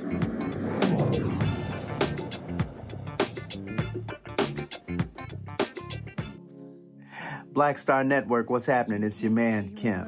And look, my new single, Rock With Me, is on fire. We debuted as the #1 most added and greatest gainer at R&B radio. So look, I want you to go check it out at musicbykim.com. Listen to it, download it, tell me what you think about it. Also, make sure you sign up to be a part of my community so we can stay connected. At Music by Kim on all social media platforms.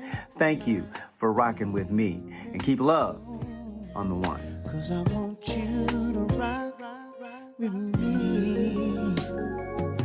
We live in a strange world till the darkness falls forever. Baby, let's be the dawn. When it feels like it's taking me over, you're making me stronger, my sweet love.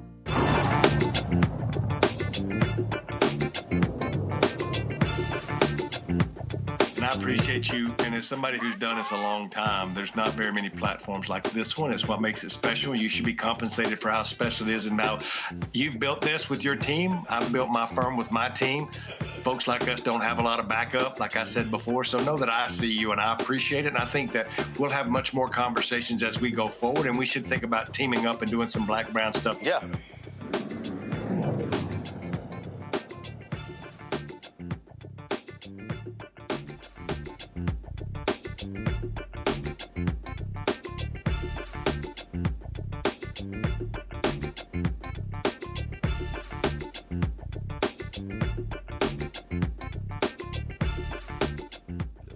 All right, folks, welcome back. Roland Martin Unfiltered right here on the Black Star Network. 7 years ago when we launched our show, we told you about this story out of Tarrant County, Texas. Tarrant County, Texas, where Crystal Mason, a black woman, she tried to vote. Black grandmother out of Fort Worth. She was jailed for attempting to vote while on supervised release from federal prison. In March 2024, she was acquitted of the charge. However, the racist Tarrant County DA, Phil Sorrells, who should be primaried, urged the state's highest criminal court to review that decision and to convict Mason again.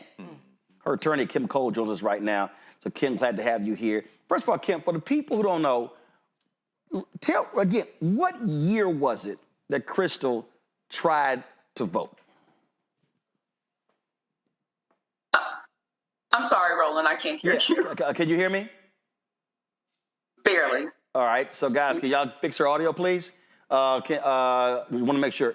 So, Kim, can you hear me now? Yes, I can. All right, what year, what election was it where Crystal tried to vote? 2016. 2016. That's 9 years ago. Yes. Now, she tried, so her vote was never counted because they went after her. That violated her, because she had gone to prison on federal charges. So she had to go back to prison. How long was she have to go back for? She had to go back she was sentenced to a year. She had to do 10 months in federal prison, and also they reinstated her supervised release. All right, so she goes back for almost a year, reinstate supervised released. And y'all have been going back and forth, appeals court, all this sort of stuff.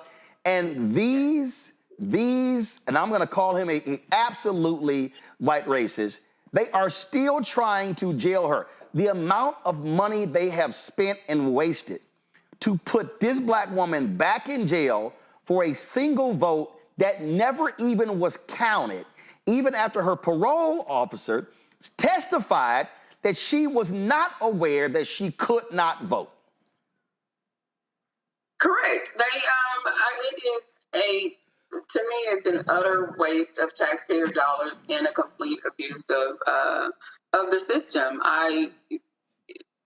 It was clear that Crystal did not know that she could not vote. In the trial, like you said, the supervisor over the entire district stated that they never informed her that she couldn't vote.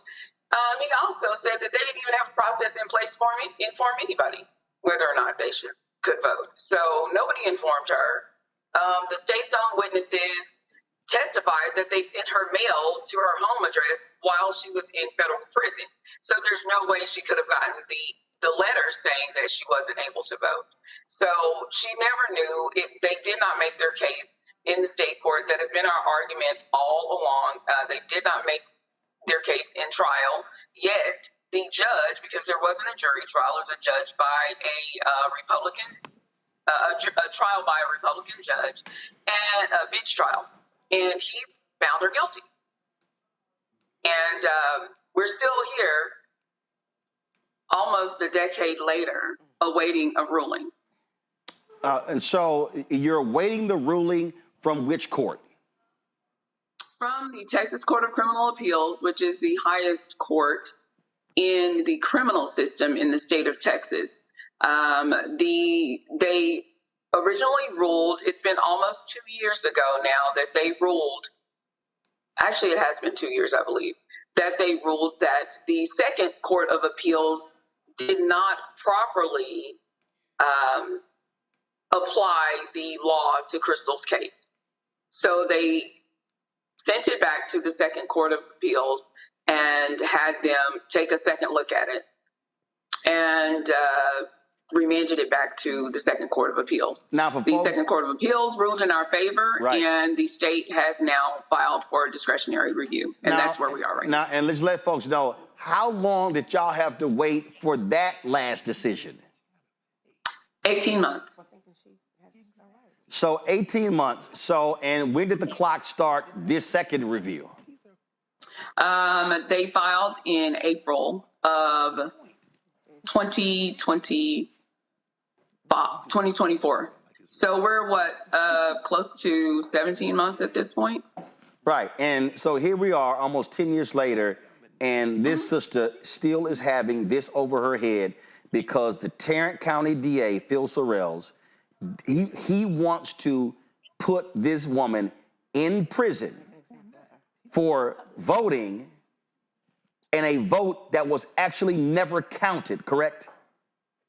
Correct. What they want to do, Roland, is exactly what the prosecutor stated in Crystal's original trial. The prosecutor stated that they wanted to send a message to voters. There we go.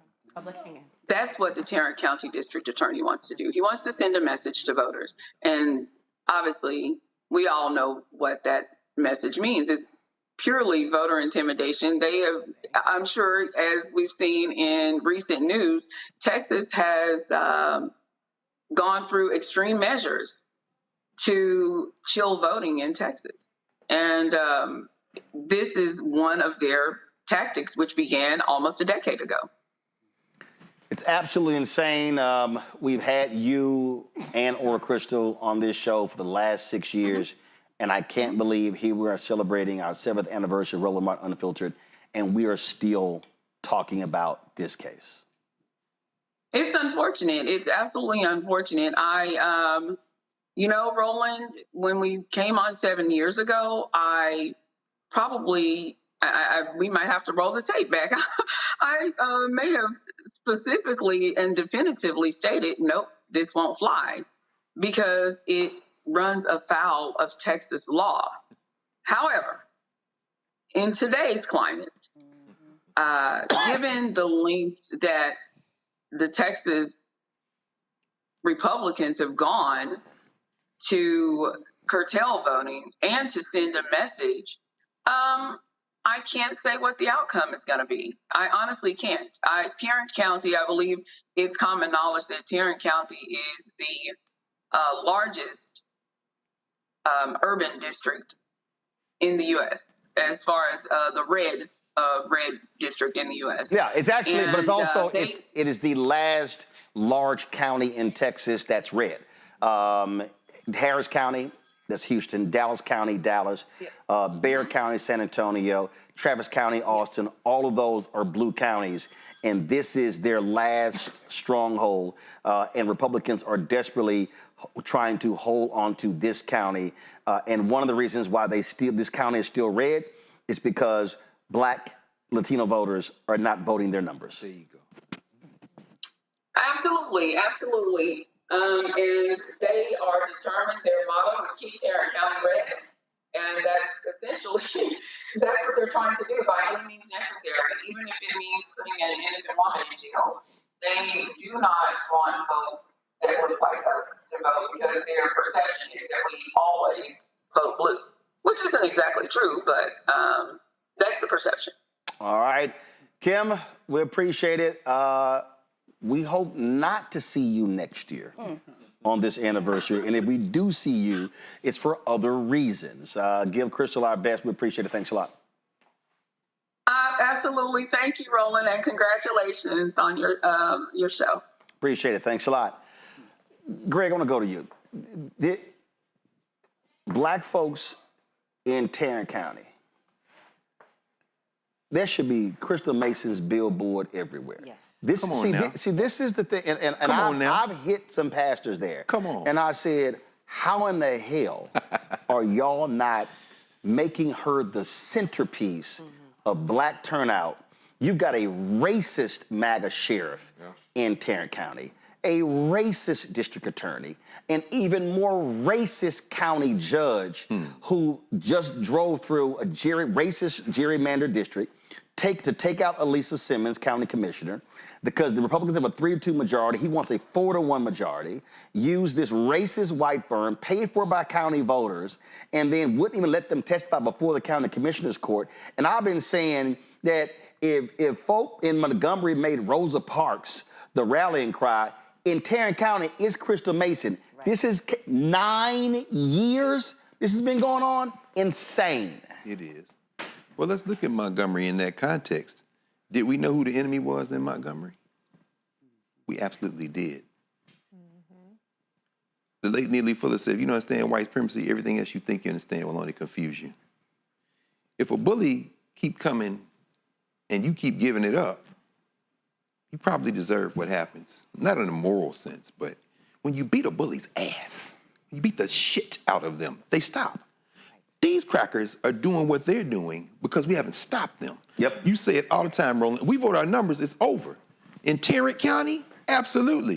You say, since you don't want Crystal Mason to vote, you Klansmen, we're gonna break your political back. And all the people come say, well, we're all just trying to build a better society. No, you go sit your ass down.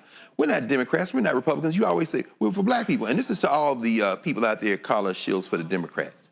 You Negroes need to go to hell because you are scared of your master. You worship other white masters, perhaps Karl Marx or, Antonio Gramsci, whoever you worship. But what you don't understand is that old school black people understood the thing. In Montgomery, you the enemy, Mr. Mayor, you the enemy, Bull Connor, you the enemy, and we're gonna organize. Right. What we won't do today is call a thing a thing. The Democratic Party are racists. They are racists. And they are willing to sacrifice us. We need to use the Democratic Party the same way we used to use the Republicans or any other body. It's a delivery system. So in Texas, finally, let me ask you this, and this goes to everybody. These crackers are gerrymandering, counting on us not voting. Yep. If we vote our numbers, do those seats flip? Yes. But guess what? You can't gerrymander the DA race because it's countywide. Right. And guess what? In Come on, talk to 2026, it. that race is up. I just pulled the numbers for 2022. In 2022, the last time that race was up, only 47% of those who were registered to vote showed up to vote. That specific race with Phil Soros, he got about 310,000 votes. The black woman who ran against him got about 272,000 votes. That's the difference of 38,000 votes. You're trying to tell me we can't find 38,000 black votes in Tarrant County? Right. But what's the message, though? Well, I mean, in other words, what's the message that would do that? Like you said, Republicans are vibes. Reese, you said it. What's our vibe? We scared to call a thing a thing. You're racist. Our vibe is break your fucking back. The state house just ran your legislators to the state of Texas to take away your right to vote. Come on. This racist DA is stopping you from being able to vote. So that is the message. If we're going to call it out, we have to call it out. And again, Mustafa, I'm using Montgomery for a reason. And I hate when black people bring up Montgomery to talk about the boycott. But you can't talk about the boycott if you don't deal with the women's political organization that actually was planning the boycott. That was Joanne Robinson and those women. So when they got sick and tired, because what people don't understand, she sent a letter to the bus company the day after the Brown versus Board of Education decision saying, desegregate. This had been going on for a year. She was one of the people who was denied seating up front. And when that day happened, when the phone call came in, she grabbed 2 Alabama State students, went to the basement of the president's office, mimeographed those copies, called 9 sisters and said, we're dropping them off, dropped the pamphlets off. That pamphlet was disseminated to 50,000 black people. And the only reason the white people found out, because a black housekeeper got it and gave it to her white master. And Joanne said they were initially pissed. She said, but what happened was all the press was there at the church that night, and they actually spread the message a lot faster. But that thing was done covertly. Nobody white in Montgomery had any idea. And then she said, because she worked at Alabama State and there were other professors, they did not want folks to lose their jobs. So they sacrificially stepped back and said to the preachers, y'all take it from here. But it doesn't happen unless those black women were already organized and had a plan of action. That's what has to happen in Tarrant County. We keep saying, we went to Kansas City, the Urban League, and they were like, people would turn to vote. I'm like, you hope they turn out to vote. Right. No, you got to go knock on the doors and already know who's going to come out to vote. That's right. And not you hope they turn out. That's right. In Montgomery, they understood, when folks said loose lips sink ships. So they understood that they had to keep things tight. They had to have the strategic plan. They had to make sure that people were not only motivated, but they also had to understand what does the goal look like, as we move down the road. Y'all were talking about, so what is the talking point around what's going on to Sister Mason? It is about illegal lynching. Yeah. It is about illegal lynching that continues to happen not only to her, but continues to happen throughout the black community all across this country. That's right. Folks get that, right? Because they understand how lynching has impacted our communities, and they also understand how the legal system has played a role in that. Yes. And they also should have the understanding of how your vote can actually change that. So our dear sister talked about the DA, right? Yeah. Most folks don't understand how their vote plays into having the DA in there. So we have to make sure that we're utilizing language that our people can actually resonate with, that actually moves through our DNA because of everything that we've been through. There it is. Decade upon decade. So that's the way that I operate. I make sure that I'm creating the imagery and the words that are necessary for folks that I'm working with to really get what's going on. So Crystal, I'm sorry, so Reese, if you say free Crystal Mason, you free Crystal Mason if you defeat his ass. That's true, but I think we need to confront the fact that in our community, as opposed to in Montgomery, there are a lot of people who feel very comfortable with black women being punished. And Republicans understand that when you put a black woman out front, oh well, look at what LaMonica McIver, she is still facing federal charges, trumped up charges for some bullshit, and we barely hear about it. We've talked about it on this show, of course, and in other black media spaces, but is there an uproar? They tried to censure her this week. Why isn't there uproar? Because black women are unprotected in this country, including in I our don't, But wait, hold on. I Let me give a couple more examples. reject. Let me give a couple more examples. This administration has shown time and time again, when they attack black women, there's very little response. 300,000 black women have lost their jobs. And there's a shoulder shrug to that. Adriana Smith was kept on life support. She was an incubator for a baby for months.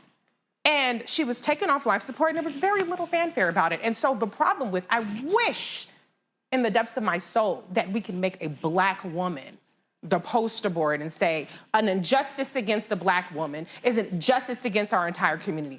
But we are seeing each day the way that this administration is proving that to not to be the case. And we're seeing with Crystal Mason's case, as abhorrent as this has been and as much coverage as this has gotten on your show, it has not moved the needle. And I'm going to go back to Stokely Carmichael.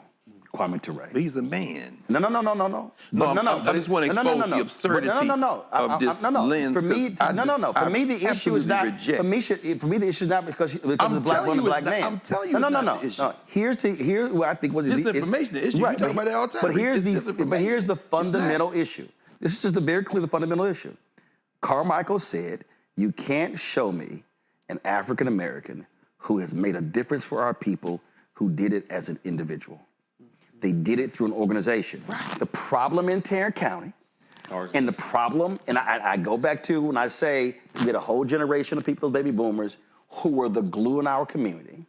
What has happened is we've had folks who believe that, well, if I individually tweet, individually post, or do my thing, it's a difference. No, the only way this thing happens in Tarrant County, the only way you can activate the black belt in North Carolina, that's East North Carolina, the only way you can activate black rural Georgia is there has to be an infrastructure, an organization through which people can work through. So when they say, hey, okay, I'm down with this, Reese, where do I sign up? Who do I call? Let me tell you what I was. And if that doesn't happen, if I, this is the problem, I can't. Yeah. I literally right now cannot tell the audience, call this person over this group to do that. And when you start looking at cities around the country,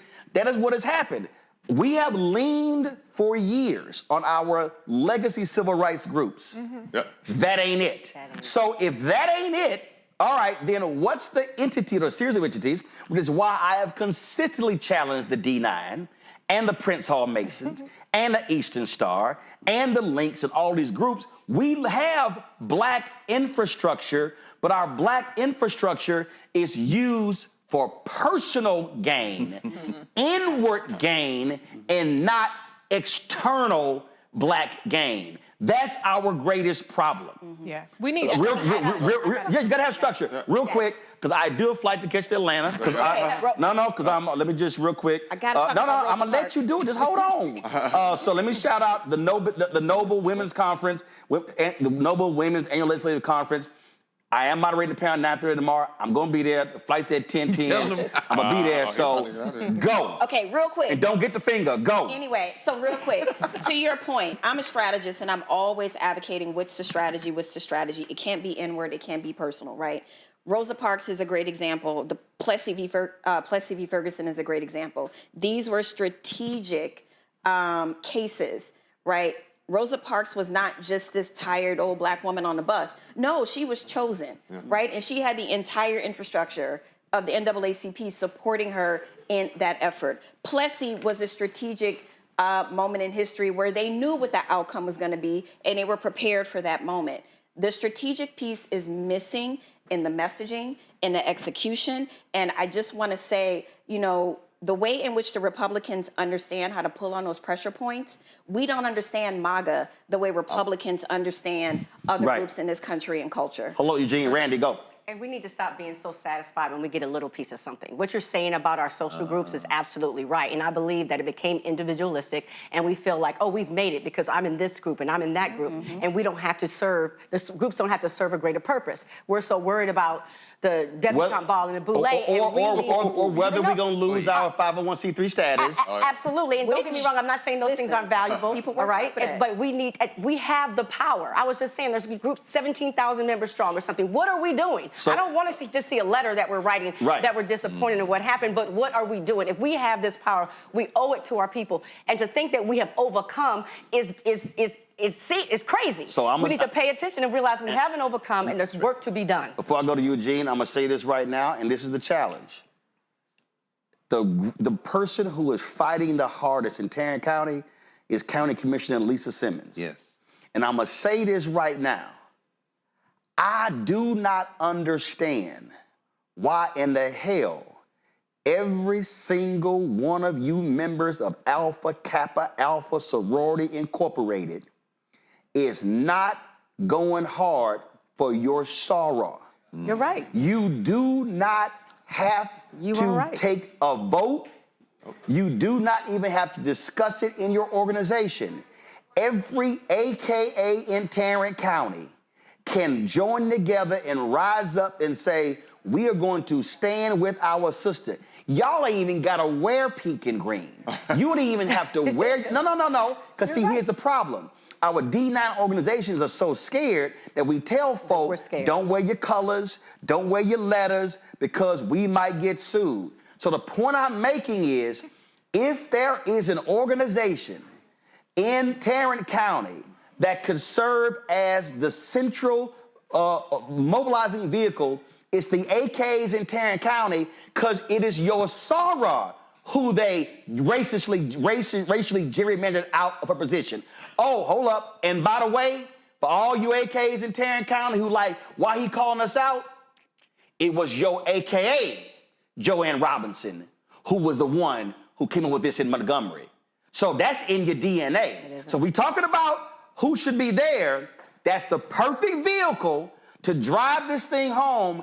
And it don't matter if Crystal not in a sorority, because when you stand up for Crystal Mason, you standing up for black girls, black women, black men as well. So I'm just simply saying, if we want to know where you can go, it can start with the AKs in Tarrant County, and then the AKs in Tarrant County can call on the Deltas in Tarrant County, and the Zetas in Tarrant County, and the Sigma Gamma Rhos in Tarrant County, and then the black fraternities in Tarrant County. And now all of a sudden, you're going to have thousands of black people mobilized and organized to drive this campaign home.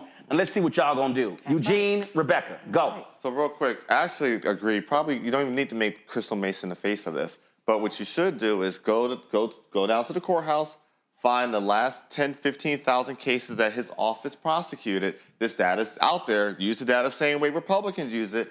Those people target every last one of their family members above 18. Oh, you got that. In the jail, dozens of people have died in that jail because of this sheriff.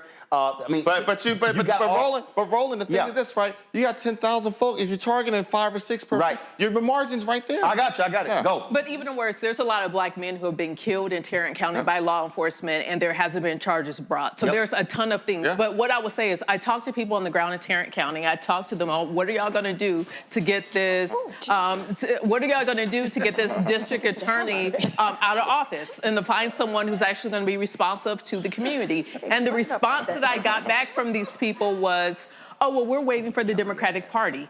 Wow. No. And so this is my point of that. In strategy and strategic planning, you have the strategy, you have goals, and you have tactics. The Democratic Party can be a tactic, but it should never be the strategy. And that's why I keep saying this is not a party thing. This is a black thing. And I need black people. Don't depend on a party, which is why I keep telling people, give your money to Black Voters Matter, give it to Until Freedom, give it to black organizations who are on the ground, who you know are going to spend it with our people, because that's how you actually change this thing. That's how you can actually shift this. And I'm telling you, if what we're laying out, Tarrant County can be taken. Yes. It's there for the taking. The problem is, it has not been organized and has not been mobilized. And if you then take Tarrant County in November and you target next year, then you can take those congressional seats. And guess what? There are Republicans all across Texas who right now are afraid because they've gone so far with these racially gerrymandered maps. They like, wait a minute, there's a lot of black people who have now been shifted into Republican districts, and literally there are 10 Republicans who are like, we could get taken out because of what we just did, but they will never be taken out if we stay at home. Right. Folks, it's our 7th anniversary here on Roland Martin Unfiltered, 4th anniversary of Black Star Network. We want to appreciate everybody who supported us. Normally we have a big party. We got alcohol, food, and everything, but I got a plane to catch. So I got to get to Atlanta. So that's why we cut it short. But hey, we did. Don't be over there like, I know you want some alcohol. It's something in the cabinet. I know you want to drink. Bro, I sure is hungry. I ain't even eating today. I know y'all wanted some chicken wings and crab cakes. That's what I really wanted. That's what I wanted. Y'all, I didn't have lunch. I didn't have dinner. Guess what? I can give y'all Lynette's phone number, and all of y'all can get some catered at the crib. I did hit Lynette. You damn, we got cupcakes, and you ain't pay for them. So anyway, I hit Lynette. Lynette brought my favorite chocolate cupcakes, red velvet cupcakes. I appreciate that. Let me thank everybody, of course, who's been on our panel. Let me thank everybody here as well. Thank our staff as well. I'm trying to thank. I'm trying to thank. Girl, take your bow. Take your bow. Mackenzie, sit your ass down. She just got here. Sit down. She's so brand new. So I'm trying to think. I think so the longest serving people here and it's shocking they still here. Henry and Anthony, I don't know where they at. Let's see, Stephen, of course, on audio. So those are 3 longest serving people. I appreciate that. I'm trying to see who the hell else is in there. Carol. We got Carol over there. Carol. Carol, how you let Lisa come? Carol. Carol, how you let Lisa come? Carol. Carol, how you let Lisa come work at Lisa? But come on to the black side, Lisa. You got way more freedom over here. Come on. Yeah, you can be free over here, Lisa. So again, let me thank the whole staff. Y'all, we had some amazing interns. Folks, we've already started our capital campaign to raise $1 million by December. I'm not going to name the person, but I sent a text message to a whole bunch of people today asking them to post our graphic, to post, hey, support the show. And one of the folks who I sent it to literally said, I'm going to give the show $100,000. Wow. I was totally blown away. So our target goal, pull the graphic up. The goal is to raise $1 million by December. Now our goal, y'all, is $900,000 by December. Right. And we can do this. And I keep telling y'all, listen, we ain't got millionaires and billionaires cutting us checks. We got one now. But ad agencies are screwing with black people. Anti-DEI, I'm telling y'all, black newspapers are getting crushed nationally because of these anti-DEI efforts. Every black nonprofit in America is being impacted by anti-DEI. I need y'all to understand, if there is a moment where black people have to use our coins, and then we love talking about HBCUs and how we love them, a lot of those HBCUs started because free people of Africa descent put them coins together, pennies and nickels to create those schools. We funded black organizations. We funded black banks. Understand, a hallmark, a central point of building community, you have to have communication mediums. Because this is mass media. It's more than 3,000 people who are watching right now. But I keep telling y'all, March 4th, we had 250,000 watching. So where are the other 247,000? See, we got to also get out of the habit of turning on MSNBC. MSNBC has more black viewers than anybody else. But y'all ain't seeing a lot of black people on MSNBC. You ain't seen black content. You ain't seen black experts. I guarantee you ain't no black foreign policy person you seeing on MSNBC on a regular basis. I guarantee you there's no black studies person you're seeing at an HBCU on a regular basis. That's true. Y'all saw what I did there. There's no black environmental expert, no black economist. I can go on and on and on. So supporting this show and network is critically important. I already told y'all, we're going to be launching a new daily show.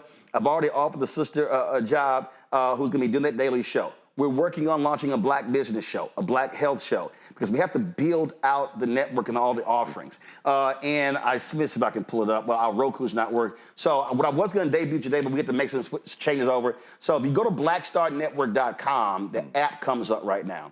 Well, in 4 days, that's going to change because we are turning the blackstarnetwork.com into a black news portal. So you will see opinion pieces. We're using AI to take the content and the interviews on this show, turn them into written stories. And then we're also looking at hiring at least 1 or 2 writers to also drive content on the website. And so I told y'all we were going next level. So one of the reasons we're talking about raising this $1 million is to fund those things. A black company out of Los Angeles called Quantity that's rebuilding out our black news portal. And again, we were going to launch it today, but we have to make a switch over from the app. So hopefully that'll be done in 4 days. You'll see what that looks like. But if you look at right now in black-owned media, you do not have a black news portal where you ain't seeing aggregated content. I'm not rewriting white media stories. We ain't doing that. We're going to be having our own stories and covering the things because, again, we have to expand this because I can't do all the interviews and all of the reporting. It has to be broad and has to be bigger. And so media is important. We are not here as black people if we did not have black newspapers and black magazines and black radio. We're now living in a digital world. And unfortunately, too many of our black-owned media companies are not meeting the moment. You have black women-targeted outlets that are not writing about the attacks on black women on a daily basis. You have black business outlets ain't writing about the attacks on black business on a daily basis. And we can go on and on and on. And so we're not going to play this game of sports and entertainment. If y'all want that, go somewhere else. If y'all want to see who's getting married, who's getting divorced, who's pregnant, who's not pregnant, who left a man, who left a woman, don't come here because I don't give a shit. You can go somewhere else. I'm not talking about it. I don't care. There's a lot of celebrities I know. Hey, happy birthday. Guess what? I'll send them a text. We ain't doing that on the show because we've got to have a focus where it's just news and information, where it's the beginning, the middle, and the end. And so that's what the goal here. So when I ask y'all to support, I'm not playing. The first check that we got was from a 92-year-old black woman. And I actually put her on the show. And she said she watched my TV One show. She said her daughter followed me on Facebook because she played golf. And that sister said, she told me about what you were launching, and she said, your voice matters, and she sent a $500 check. That's actually how the Bring the Funk fan club got started. Wow. And since we launched, more than 40,000 people have made donations to this show, ranging from $1 all the way up to $30,000. And now the largest now is $100,000. But understand, everybody can't give $100,000 or 50 or 30 or 25, 10, 5.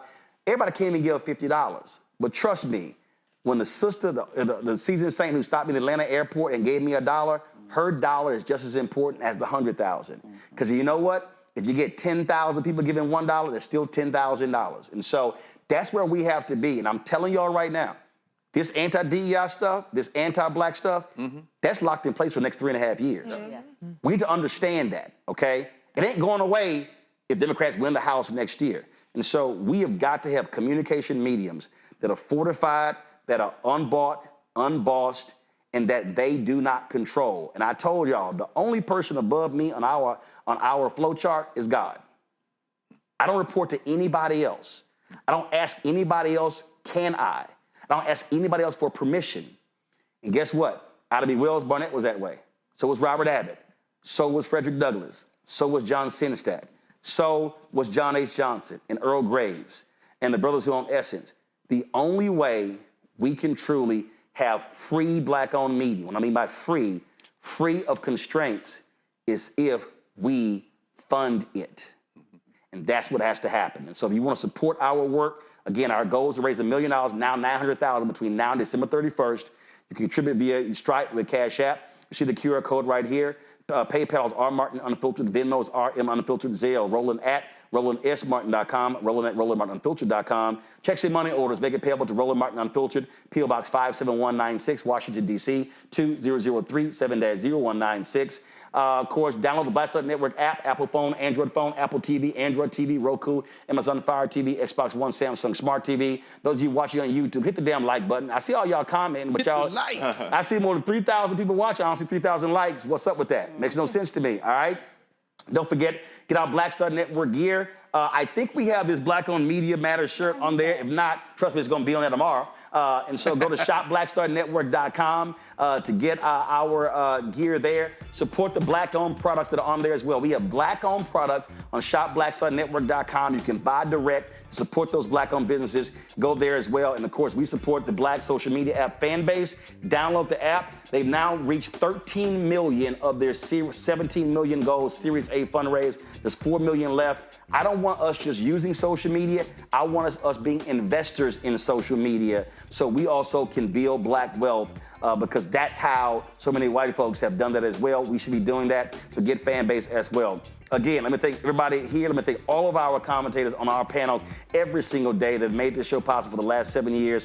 Thank our staff, and more importantly, let me thank every single one of you because y'all watching, y'all commenting, y'all posting, y'all sharing our content is how we went from 157,000 YouTube subscribers to now 1.85 million, and how we've been able to build and grow this to hit a high of some 30 million views a month. And last point, YouTube's top 100 black podcasts, they've not had that for like 3 months. It's only 2 weeks we were not in the top 100. They reached the highest we reached was number 40. And we're the only black news outlet that is on YouTube's top 100. Everybody else is sports and entertainment.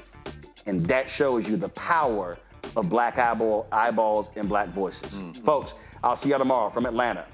Thanks for joining us in our celebration, 7th anniversary, 4th anniversary. I'll see you tomorrow. Holla! And get some cupcakes.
Peace.